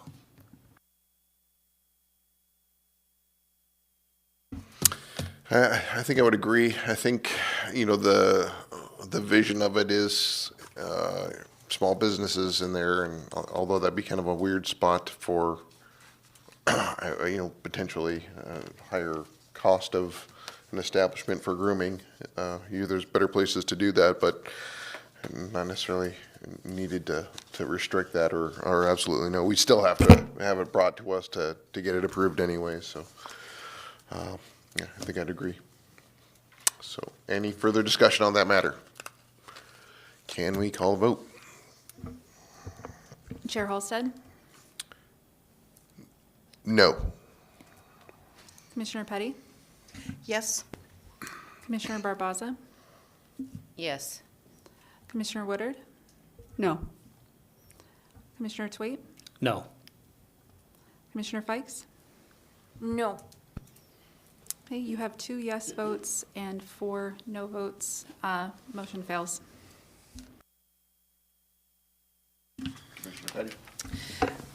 Under miscellaneous, on the communication towers, antennas, radio, TV, transmission cells, I would like to change that from conditional use to no, for the same rationale of the beauty of that space and the vision of the community for the riverfront revitalization. I'd like to make that a no. Second. And just to clarify, or I guess confirm with Director Mitchell, there are no ones currently on this proposed area, correct? Thank you, Chair Toy, for that question. You know, I'm not confident, but I would lean on what I know of the area. No, not that I'm aware of any CUPs that were approved in that area. Thank you. Commissioner Wood? Would that be helpful to a hotel if it was there to be able to, you know, provide Wi-Fi and such to their patrons? I mean, everybody wants to stream and use their phone. There's more AT&T for putting up the tower as opposed to a hotel. Is that a question for me? So, if I can speak on this, as with someone with technical knowledge on that, in the summertime, I'm sure you guys have all had experiences where your phone can't make a call or can't receive a call. That is directly because those towers are overloaded. I think in an environment like this where we are about to put a massive level of infrastructure in there, if we do not put or allow for a tower to go in there, that will be crippling for that area. That will have the exact negative effect for that area rather than beneficial effect. There's enough restrictions on there, and you can disguise towers now, so that's not an eyesore necessarily, but if you put businesses in there, you will definitely need infrastructure for that, and that tower will be necessary. As an IT guy, I mean, it may not look as pretty as I hope, but Commissioner Petty. However, those towers don't have to go on the riverfront. completely adjacent to them. Right across the street from is a big, huge industrial, heavy industrial zoned space that those could go that would not obstruct the beautiful view that we're trying to achieve. And I think that it would be detrimental to the vision of the community down there to put a big honking cell tower down there. And I think that reception can be achieved in another location that's not down there on the prime spot.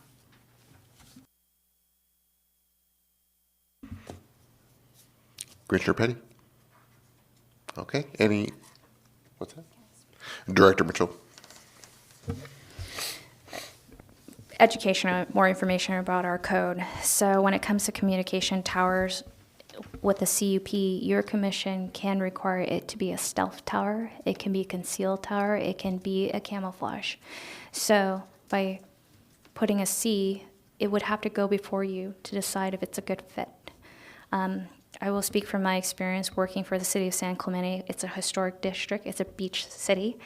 Everything we did when it came to communication towers were you would never know it existed. It was a bell tower. It was embedded in there. With technology today, it's very minimal visibility. So I just want to share with you what our CUP process is, that if you allowed a C, it would go back to your commission anyways, and you could put those conditions. So, but I hear the discussion as well that, yeah, across the way is heavy industrial. It could be placed there. So really just information of how our code works. Any further discussion? Do we want a unanimous consent on this? Or are we going to bring it to a vote? Okay, please call the vote. Commissioner Barboza? Yes. Commissioner Fikes? Yes. Commissioner Sweet? Yes. Chair Halstead? No. Commissioner Petty? Yes? Commissioner Woodard? No. Okay, you have 4 yeses and 2 nos. Motion passes. Commissioner Petty? Yes, I would like to, on the miscellaneous items, the daycare center, I would like to change it from permissible to no in that area for the reason that it did not fit the vision of the study of the revitalization for the riverfront there. Do we have a second? Second. Commissioner Fikes? So are we taking away the opportunity for like a drop-in center? If we're looking at retail in this area, is a daycare center gonna fit into that? Or is that like a 9 to 5? Thank you for that question, Commissioner Fikes. Yes, a drop-off daycare would fall in this category. So no, that would not be allowed in the zone if the amendment is voted to change it from a P to an N. The way daycare centers work is just, yeah, if you're holding children at any age for over a 24-hour period and you're getting paid and compensated in a facility, whether it's 6 kids or 8, and there's that exchange of money, you fall within that daycare. So a drop care operating in normal business hours of 8 to 5 would fall in this category.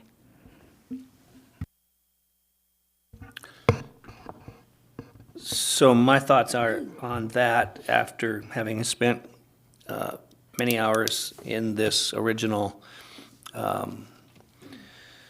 concept over at the visitor center.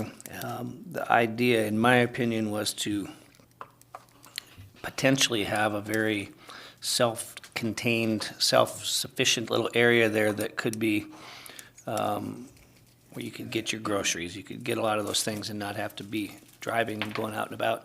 And you could potentially be working from home, and working from home sometimes would be difficult with small children, and a little drop-off daycare thing I don't think would be something that we would want to not have the option to permit. I would be more inclined to putting it under a C for conditional use. But I know we have a motion to deal with, but that's my thoughts. Any further comments? Do we have a motion for unanimous consent? Nope. Bring it to a vote. Commissioner Twait, No. Commissioner Woodard, No. Chair Holstead, No. Commissioner Petty, Yes. Commissioner Barbaza, Yes. Commissioner Fikes. No. Okay, you have 2 yes votes and 4 no votes. Motion fails. Commissioner Twait? If I could, just jump right back on that one, I would make a motion to change it from a P to a C for the reason I stated earlier. Do we have a second? I'll second that. And ask for unanimous consent. Any objections? Seeing none.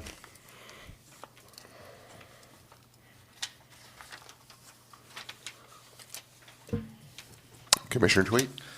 I will let Ms. Petty take a short break if she would like. I want to go back to the residential, and maybe we can do these as a group, just 2 of them.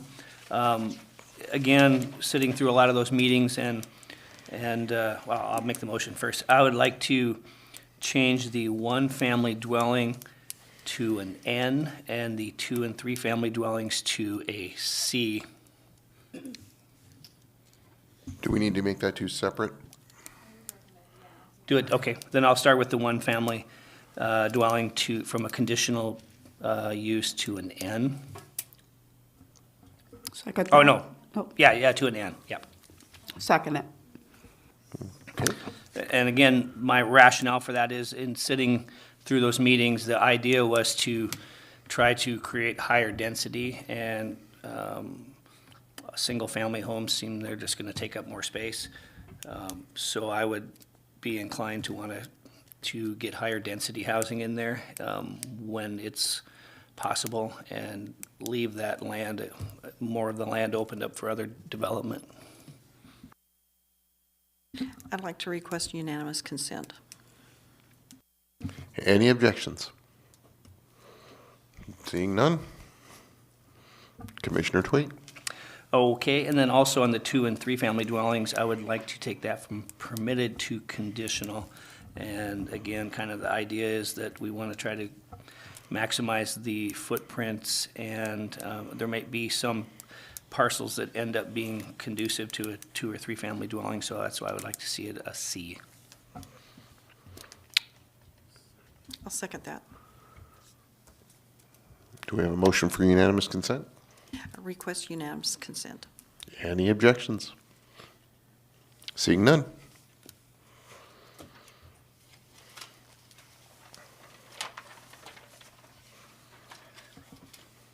Commissioner Petty? I would like to, let's see, this is still under the miscellaneous category, and under fraternal, private clubs, social halls, and union halls, I would like to change that from permissible to no, for the rationale of, it does not meet the study set forth by the community for the revitalization of the riverfront there. Second. Right here. Okay, do we have a move for unanimous consent? I move for unanimous consent. Any objections? Seeing none?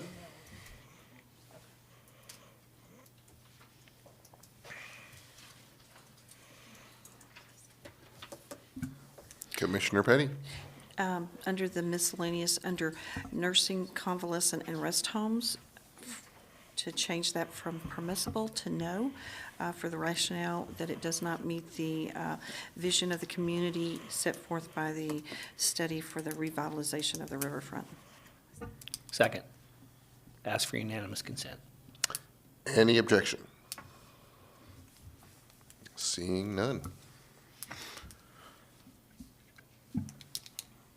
Ms. Thibodeau, could you repeat the previous amendment? The one that we just did was to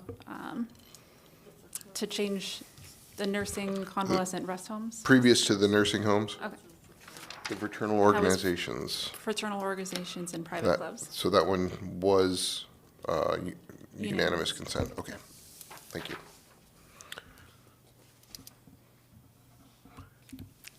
Commissioner Petty? Yes, I would like to ask Ms. Mitchell about this subsurface extraction of natural resources. Is there something going on down there that would, that's currently happening that needs a conditional use permit?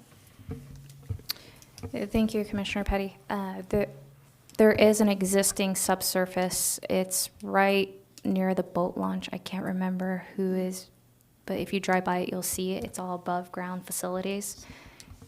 Is it Singa? Singa? So there's an existing subsurface gas storage down there, and the reason for the C is we don't want to put that in the non-conforming code section.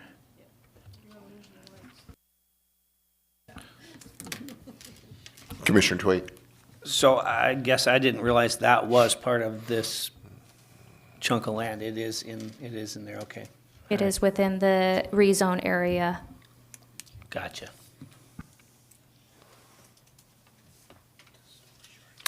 Any other comments on this matter? All right, so we are back to the original ordinance with the amendments on it. Any other comments on that? Could you read those to us? No. I can, I've got them written down here. Would you like me to? All right, Ms. Thibodeau, if you would please be so kind as to read the amended ordinance number 3392-2024. All right, so the first amendment was under townhomes, remove number 32 there. Let's see that. Retail marijuana was removed or turned to a no. Storage yards was turned to a no. Assisted living was turned to a no. Elementary schools was no. Government buildings was no. High schools was no. Hospitals was no. Commercial towers, antenna, radio, that was no.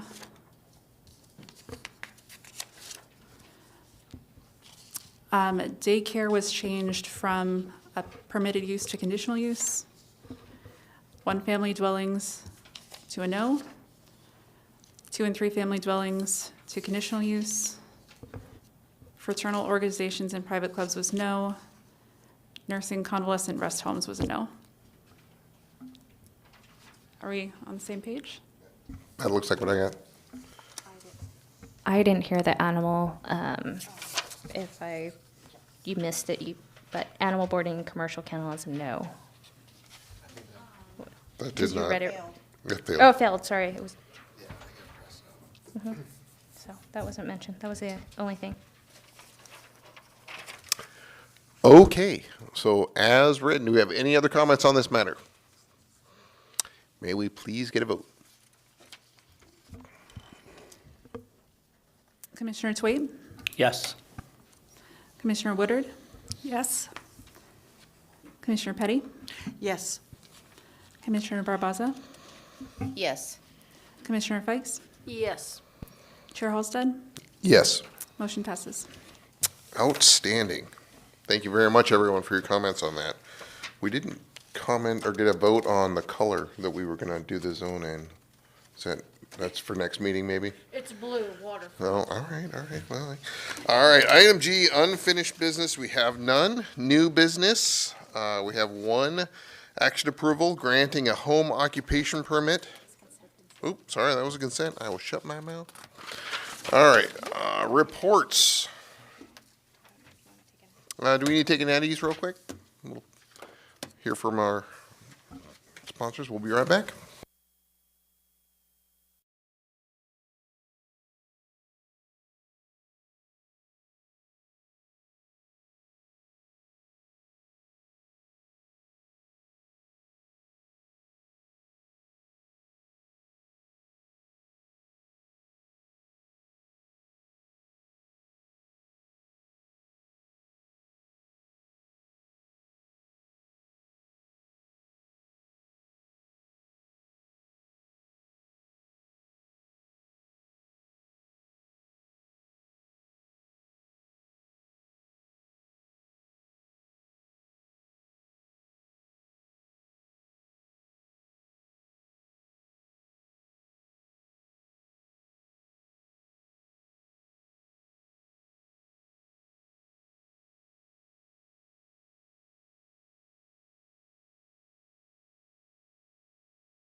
All right, we are back on record, and we are on reports.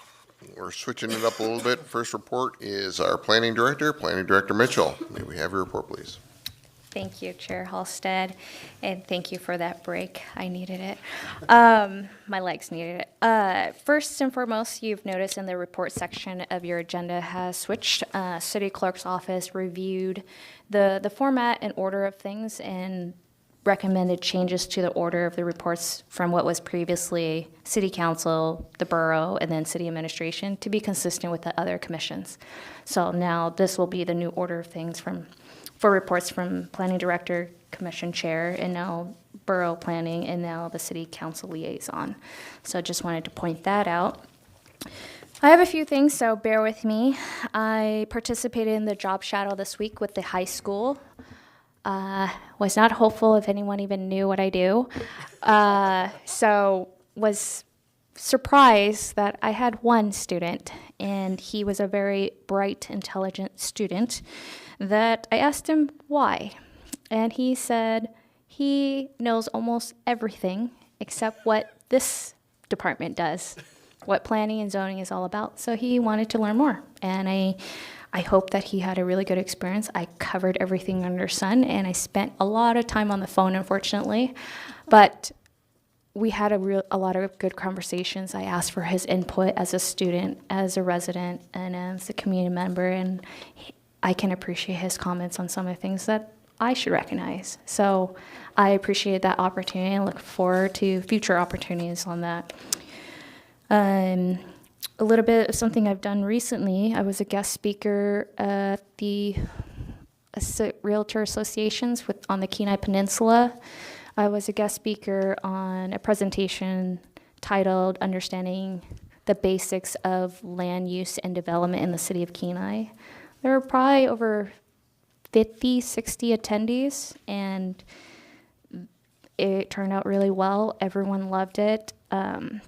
I gave them some tools and resources to navigate development here and to make their jobs easier, and I've been invited back to pick my topic of choice. So I'm excited the opportunity to really engage with the community. It's what I enjoy most about this is this kind of hearing, these kind of discussions, and educating the public of what planning does and why it's important. Exciting news.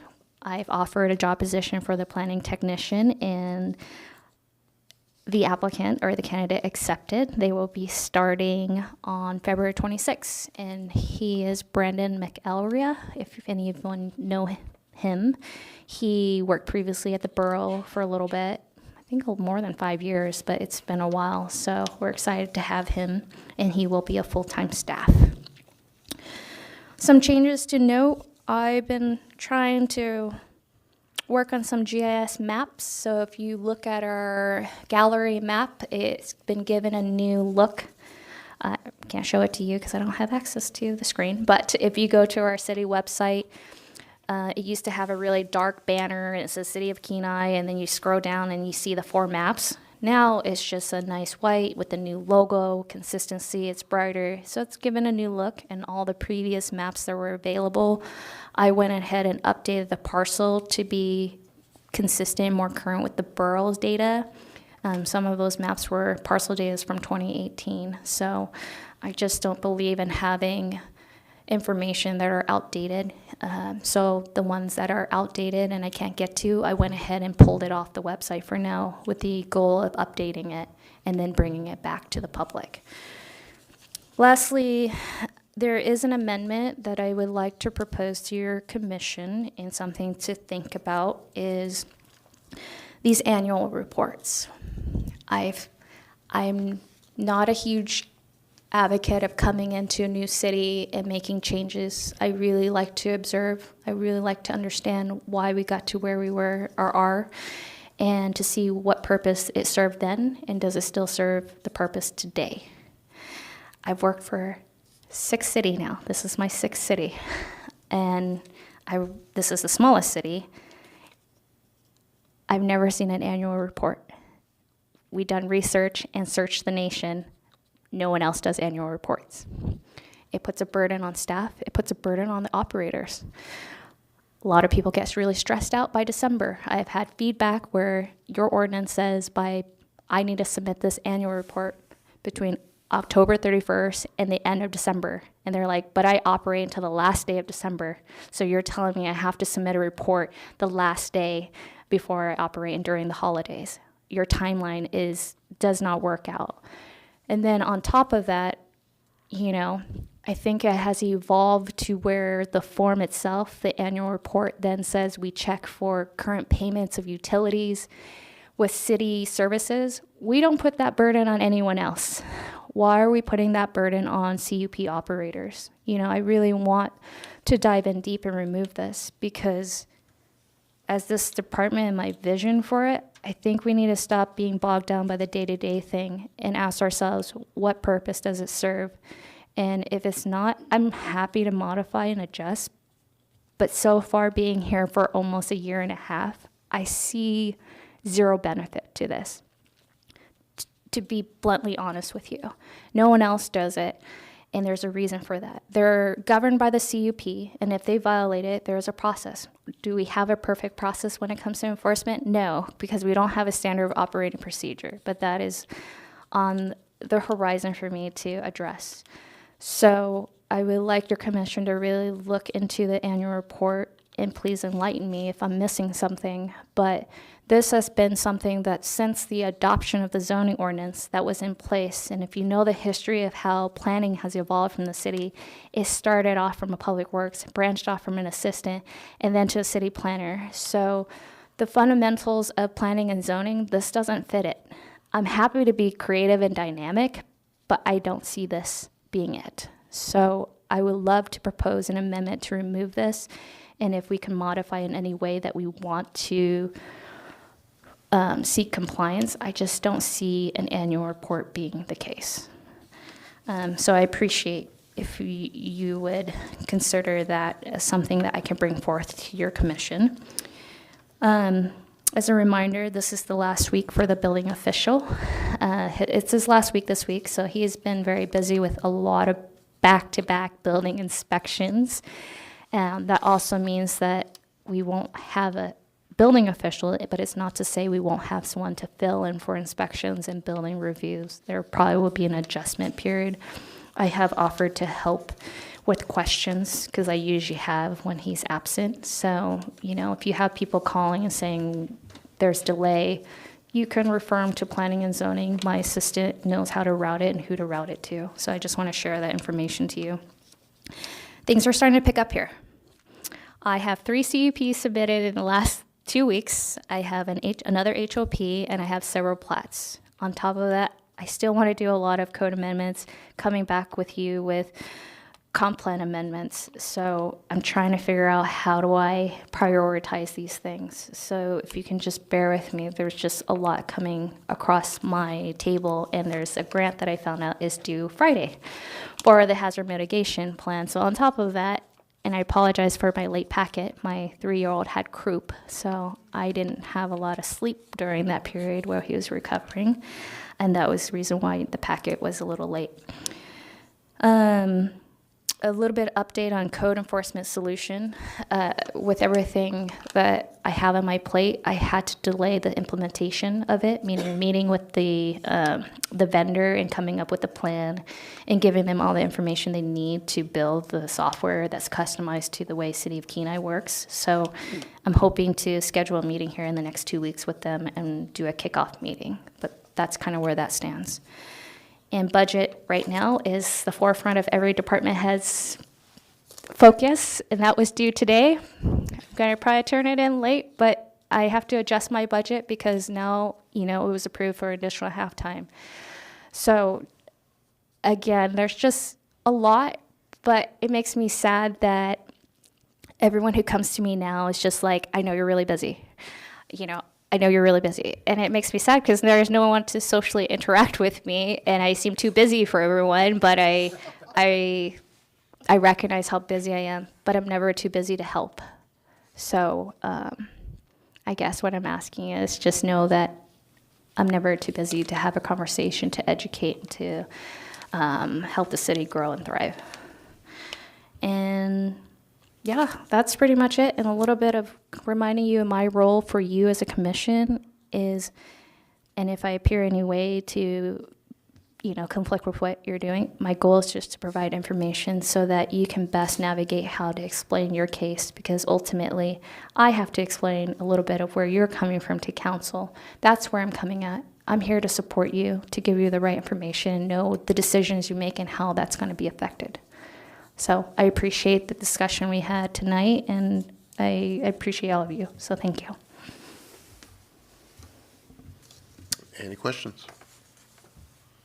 I have one question. That annual report for conditional use, my understanding was the benefit for that was to see if they were still around. So if they were basically not running their business, without that annual report, it kind of flagged it as, oh, are you still doing your business? Or are you needing that conditional use permit? Do you have other ways of checking that? I mean, it seems like a lot for that one thing too, so I would get the need or the desire to make that go away if that's the only thing it's providing benefit for. So thank you, Chair Halstead. That's actually a very good question. And luckily I have a lot of experience in this, working for 5 other cities. So the way we go about it to verify use is we kind of put the burden on the applicant. Should they stop operating and a new operator wants to come in, we put the burden on them to demonstrate that the last time it operated, the last operator, so they can carry on and be grandfathered in. But we also have a CUP transfer application that wouldn't go away. So if they wanted to transfer to someone, they still have to go before you. Have we gotten to the point where we need to determine non-conforming status? I haven't seen any administrative reports to say, hey, the CUP expired and we don't know when it ended. We could put it on staff to check all the state business licenses, which is available online, but do we want to put that burden? Do we see that being a problem? I guess that's my first question. Every other city I worked for, it's really, we let them go about their way, and if there's a building permit, we know someone has been operating the last year. Other utility bills, that's another way to confirm, have you been operating? So we have the resources to fill in that gap. I don't know if I want to put on the burden of putting expectation on staff to do another annual checking of state business license. Otherwise, it's kind of falling back into the same place we are right now of an annual report, putting the burden on the applicant and staff. Excellent. Okay, Commission Chair, which is me. Thank you, everyone, for awesome comments today. I think, in doing this as long as I have, I sometimes am apprehensive on making comments or suggestions or motions or anything like that for fear of, an unpopular opinion or whatever. But I think that's exactly what we're here for, is to have that difference of opinion within the whole group here, and we can discuss items and yes or no them. And I appreciate Mrs. Petty's comments, and I think they were great changes that we wound up implementing, and I appreciate everyone's comments, and definitely for bearing through with me murdering the script here, even though Ms. Thibodeau literally wrote it out for me to say verbatim. I still am messing it up. So thank you, everyone, and that's it for me. Kenai Peninsula Borough Planning, Commissioner Fikes, we have your report, please. Alrighty then, let's see, we had a discussion on Monday, we had 2 plats that we reviewed and passed, and one was done administratively. And then let's see, we jumped into new business, we had a conditional use permit for the city of Soldotna to repair a portion of wastewater treatment line, manhole within the 50-foot habitat protection district. So we had a report from them and the city on the desire and the need and the impacts, and all agreed and ultimately passed. And then we had a public hearing ordinance authorizing the sale of certain parcels of borough land. And so we went through quite a bit of presentation on what those look like, and we ultimately approved all of them. There was none that were held back or had an issue, which was kind of unusual, because I remember last year there was quite a few that the borough had brought forward, but for various reasons, a lot of the commission declined to put them forward. I know some of them were in the Shahansky area, and I think there was one off of Merwood. And just as an example, we did not want to move forward on the Merwood one. I think there was some possible soil contamination that it spilled. And then the one on Shahansky, there was a lot of parcels that were backed up to the river there, and there was concern about wildlife or something. I don't know. Those are just ones that came to my mind, that they wanted them to stay in conservation. They were kind of held that way, so the borough pulled them back off. But there was some foreclosure ones, and then just some regular ones that the borough deemed, and they went and assessed them just as they would any other parcel. So there wasn't any kind of special pricing, I guess, if you will. But yeah, that was just how they came about to be. I think there was 22 total, 22 lots. And that was all we had. Thank you, Ms. Fikes. City Council Member Dothett, may we have your report, please? Oh, boy. Yes, so one thing, we're hoping this is the sixth and final city. We don't want to see that list grow, so we hope to keep you around for a while. But few things, so we had some funding approvals for the senior center and for Safe Streets grant match, and then there was some discussion on employee classification change for the building inspector for the new hire. The gist of it is, at the classification they are now, it includes some management duties. They were wanting to take, staff was wanting to take those management duties off and move the new building inspector down one class to hopefully maybe entice people where they don't have management type responsibilities, but it was about a 5% pay reduction in the rate. It was postponed basically until we see who we got as applicants in the long run, to see if we got qualified applicants, to leave that option for possibly having that higher pay range right now, to see if that helps. But for now, it's postponed until our meeting, a couple meetings from now, to kind of waiting to see who we got for applicants. I think it just recently closed, so we'll see. We'll get a report from staff at the next meeting probably on how the candidate pool looks for that position. So we're hopeful maybe somebody will apply that has what we need. Capital improvements, that was on the forefront to move forward. The capital improvement plans, the only one that was really moved was, we talked about briefly, was there's a proposal to redo the Old Town, a park in Old Town. It's roughly $1.7 million for the total park. The city was roughly looking at putting in just under $700,000 in improvements for this year. That's been postponed till next year's capital improvement projects, with the hope that we might see some grant funding come up between then and now, so we have an idea where the rest of the funds might come for that. We're working with Kenaisi Indian Tribe with that, and hopefully they'll be able to apply for some grants too, and we can work together to so the taxpayer doesn't have to pay the whole front of that large project. I think it's a great project. We just got to find out where the funds are going to come from first. There's a little bit of discussion about a study for the police and fire station, to see feasibility and recommendations where it should be and get some plans started for that. I'm hoping they keep that in this budget, but right now it is. As it goes down through the process, we're going to work on that, but that's the only other one that was a little bit in contention. A study basically and making the new plans for that. I don't know if anybody's familiar with the Chamber of Commerce over there, and the Visitor Center, the Cultural Center to the right in there. It kind of looks like a little museum. There was the old platform model of the steelhead platform that was at the airport. When the airport remodeled, they didn't have room for it, so they chose to put it in the middle of that cultural center. About a year ago, we started the process of trying to figure out where we should put that to get rid of it, to move it somewhere else, because they want to work with some of the local Kenaisi Indian tribes, Salamantoff tribes, to take some artifacts that are in storage over there and move them out of storage and put them on display. But with the giant platform, we didn't really have room for that. So we were able to have Nutrien, the old Agrium plant, fertilizer plant out there, agreed to take the platform on loan basically and put it up in their lobby to help store it for us so the public can still see it until maybe a more permanent home comes about. You know, there's been talk of a oil and gas museum coming up someday that might want it. So Nutrien agreed that they will hold it until somebody else decides they might want it for the city. And then that means that was removed this last week from there at the chamber, and now they have a big open space and they've reorganized it already, and that's gonna be a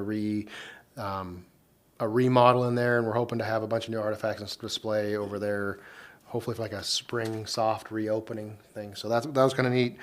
It's kind of been on the back burner for a while, working through that process.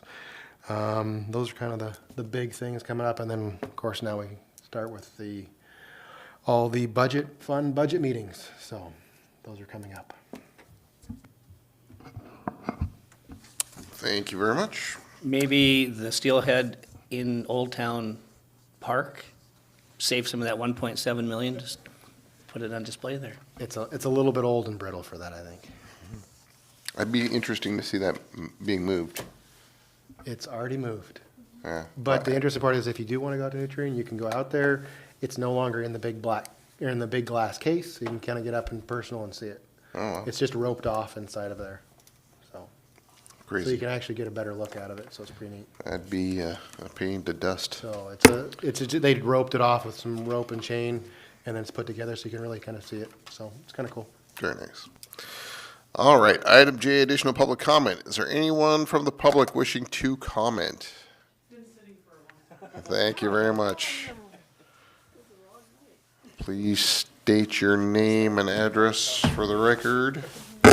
My name is Jeannie Reveal. I live at 415 Birch Street, and I'm a recent appointee to the Harbor Commission. And I just wanted to say I came to watch you guys do your thing today, and I'm really impressed. And thank you so much for all your help and all your hard work. You guys have a great night and go to bed. It's late. Thank you, Jeannie. Welcome aboard.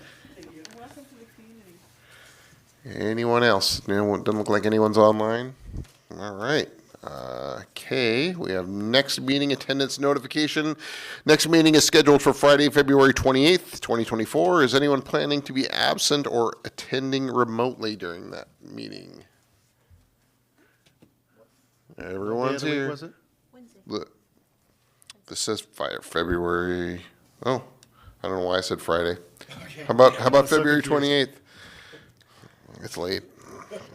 I should be back from Las Vegas the day before, so. So depending on the winnings.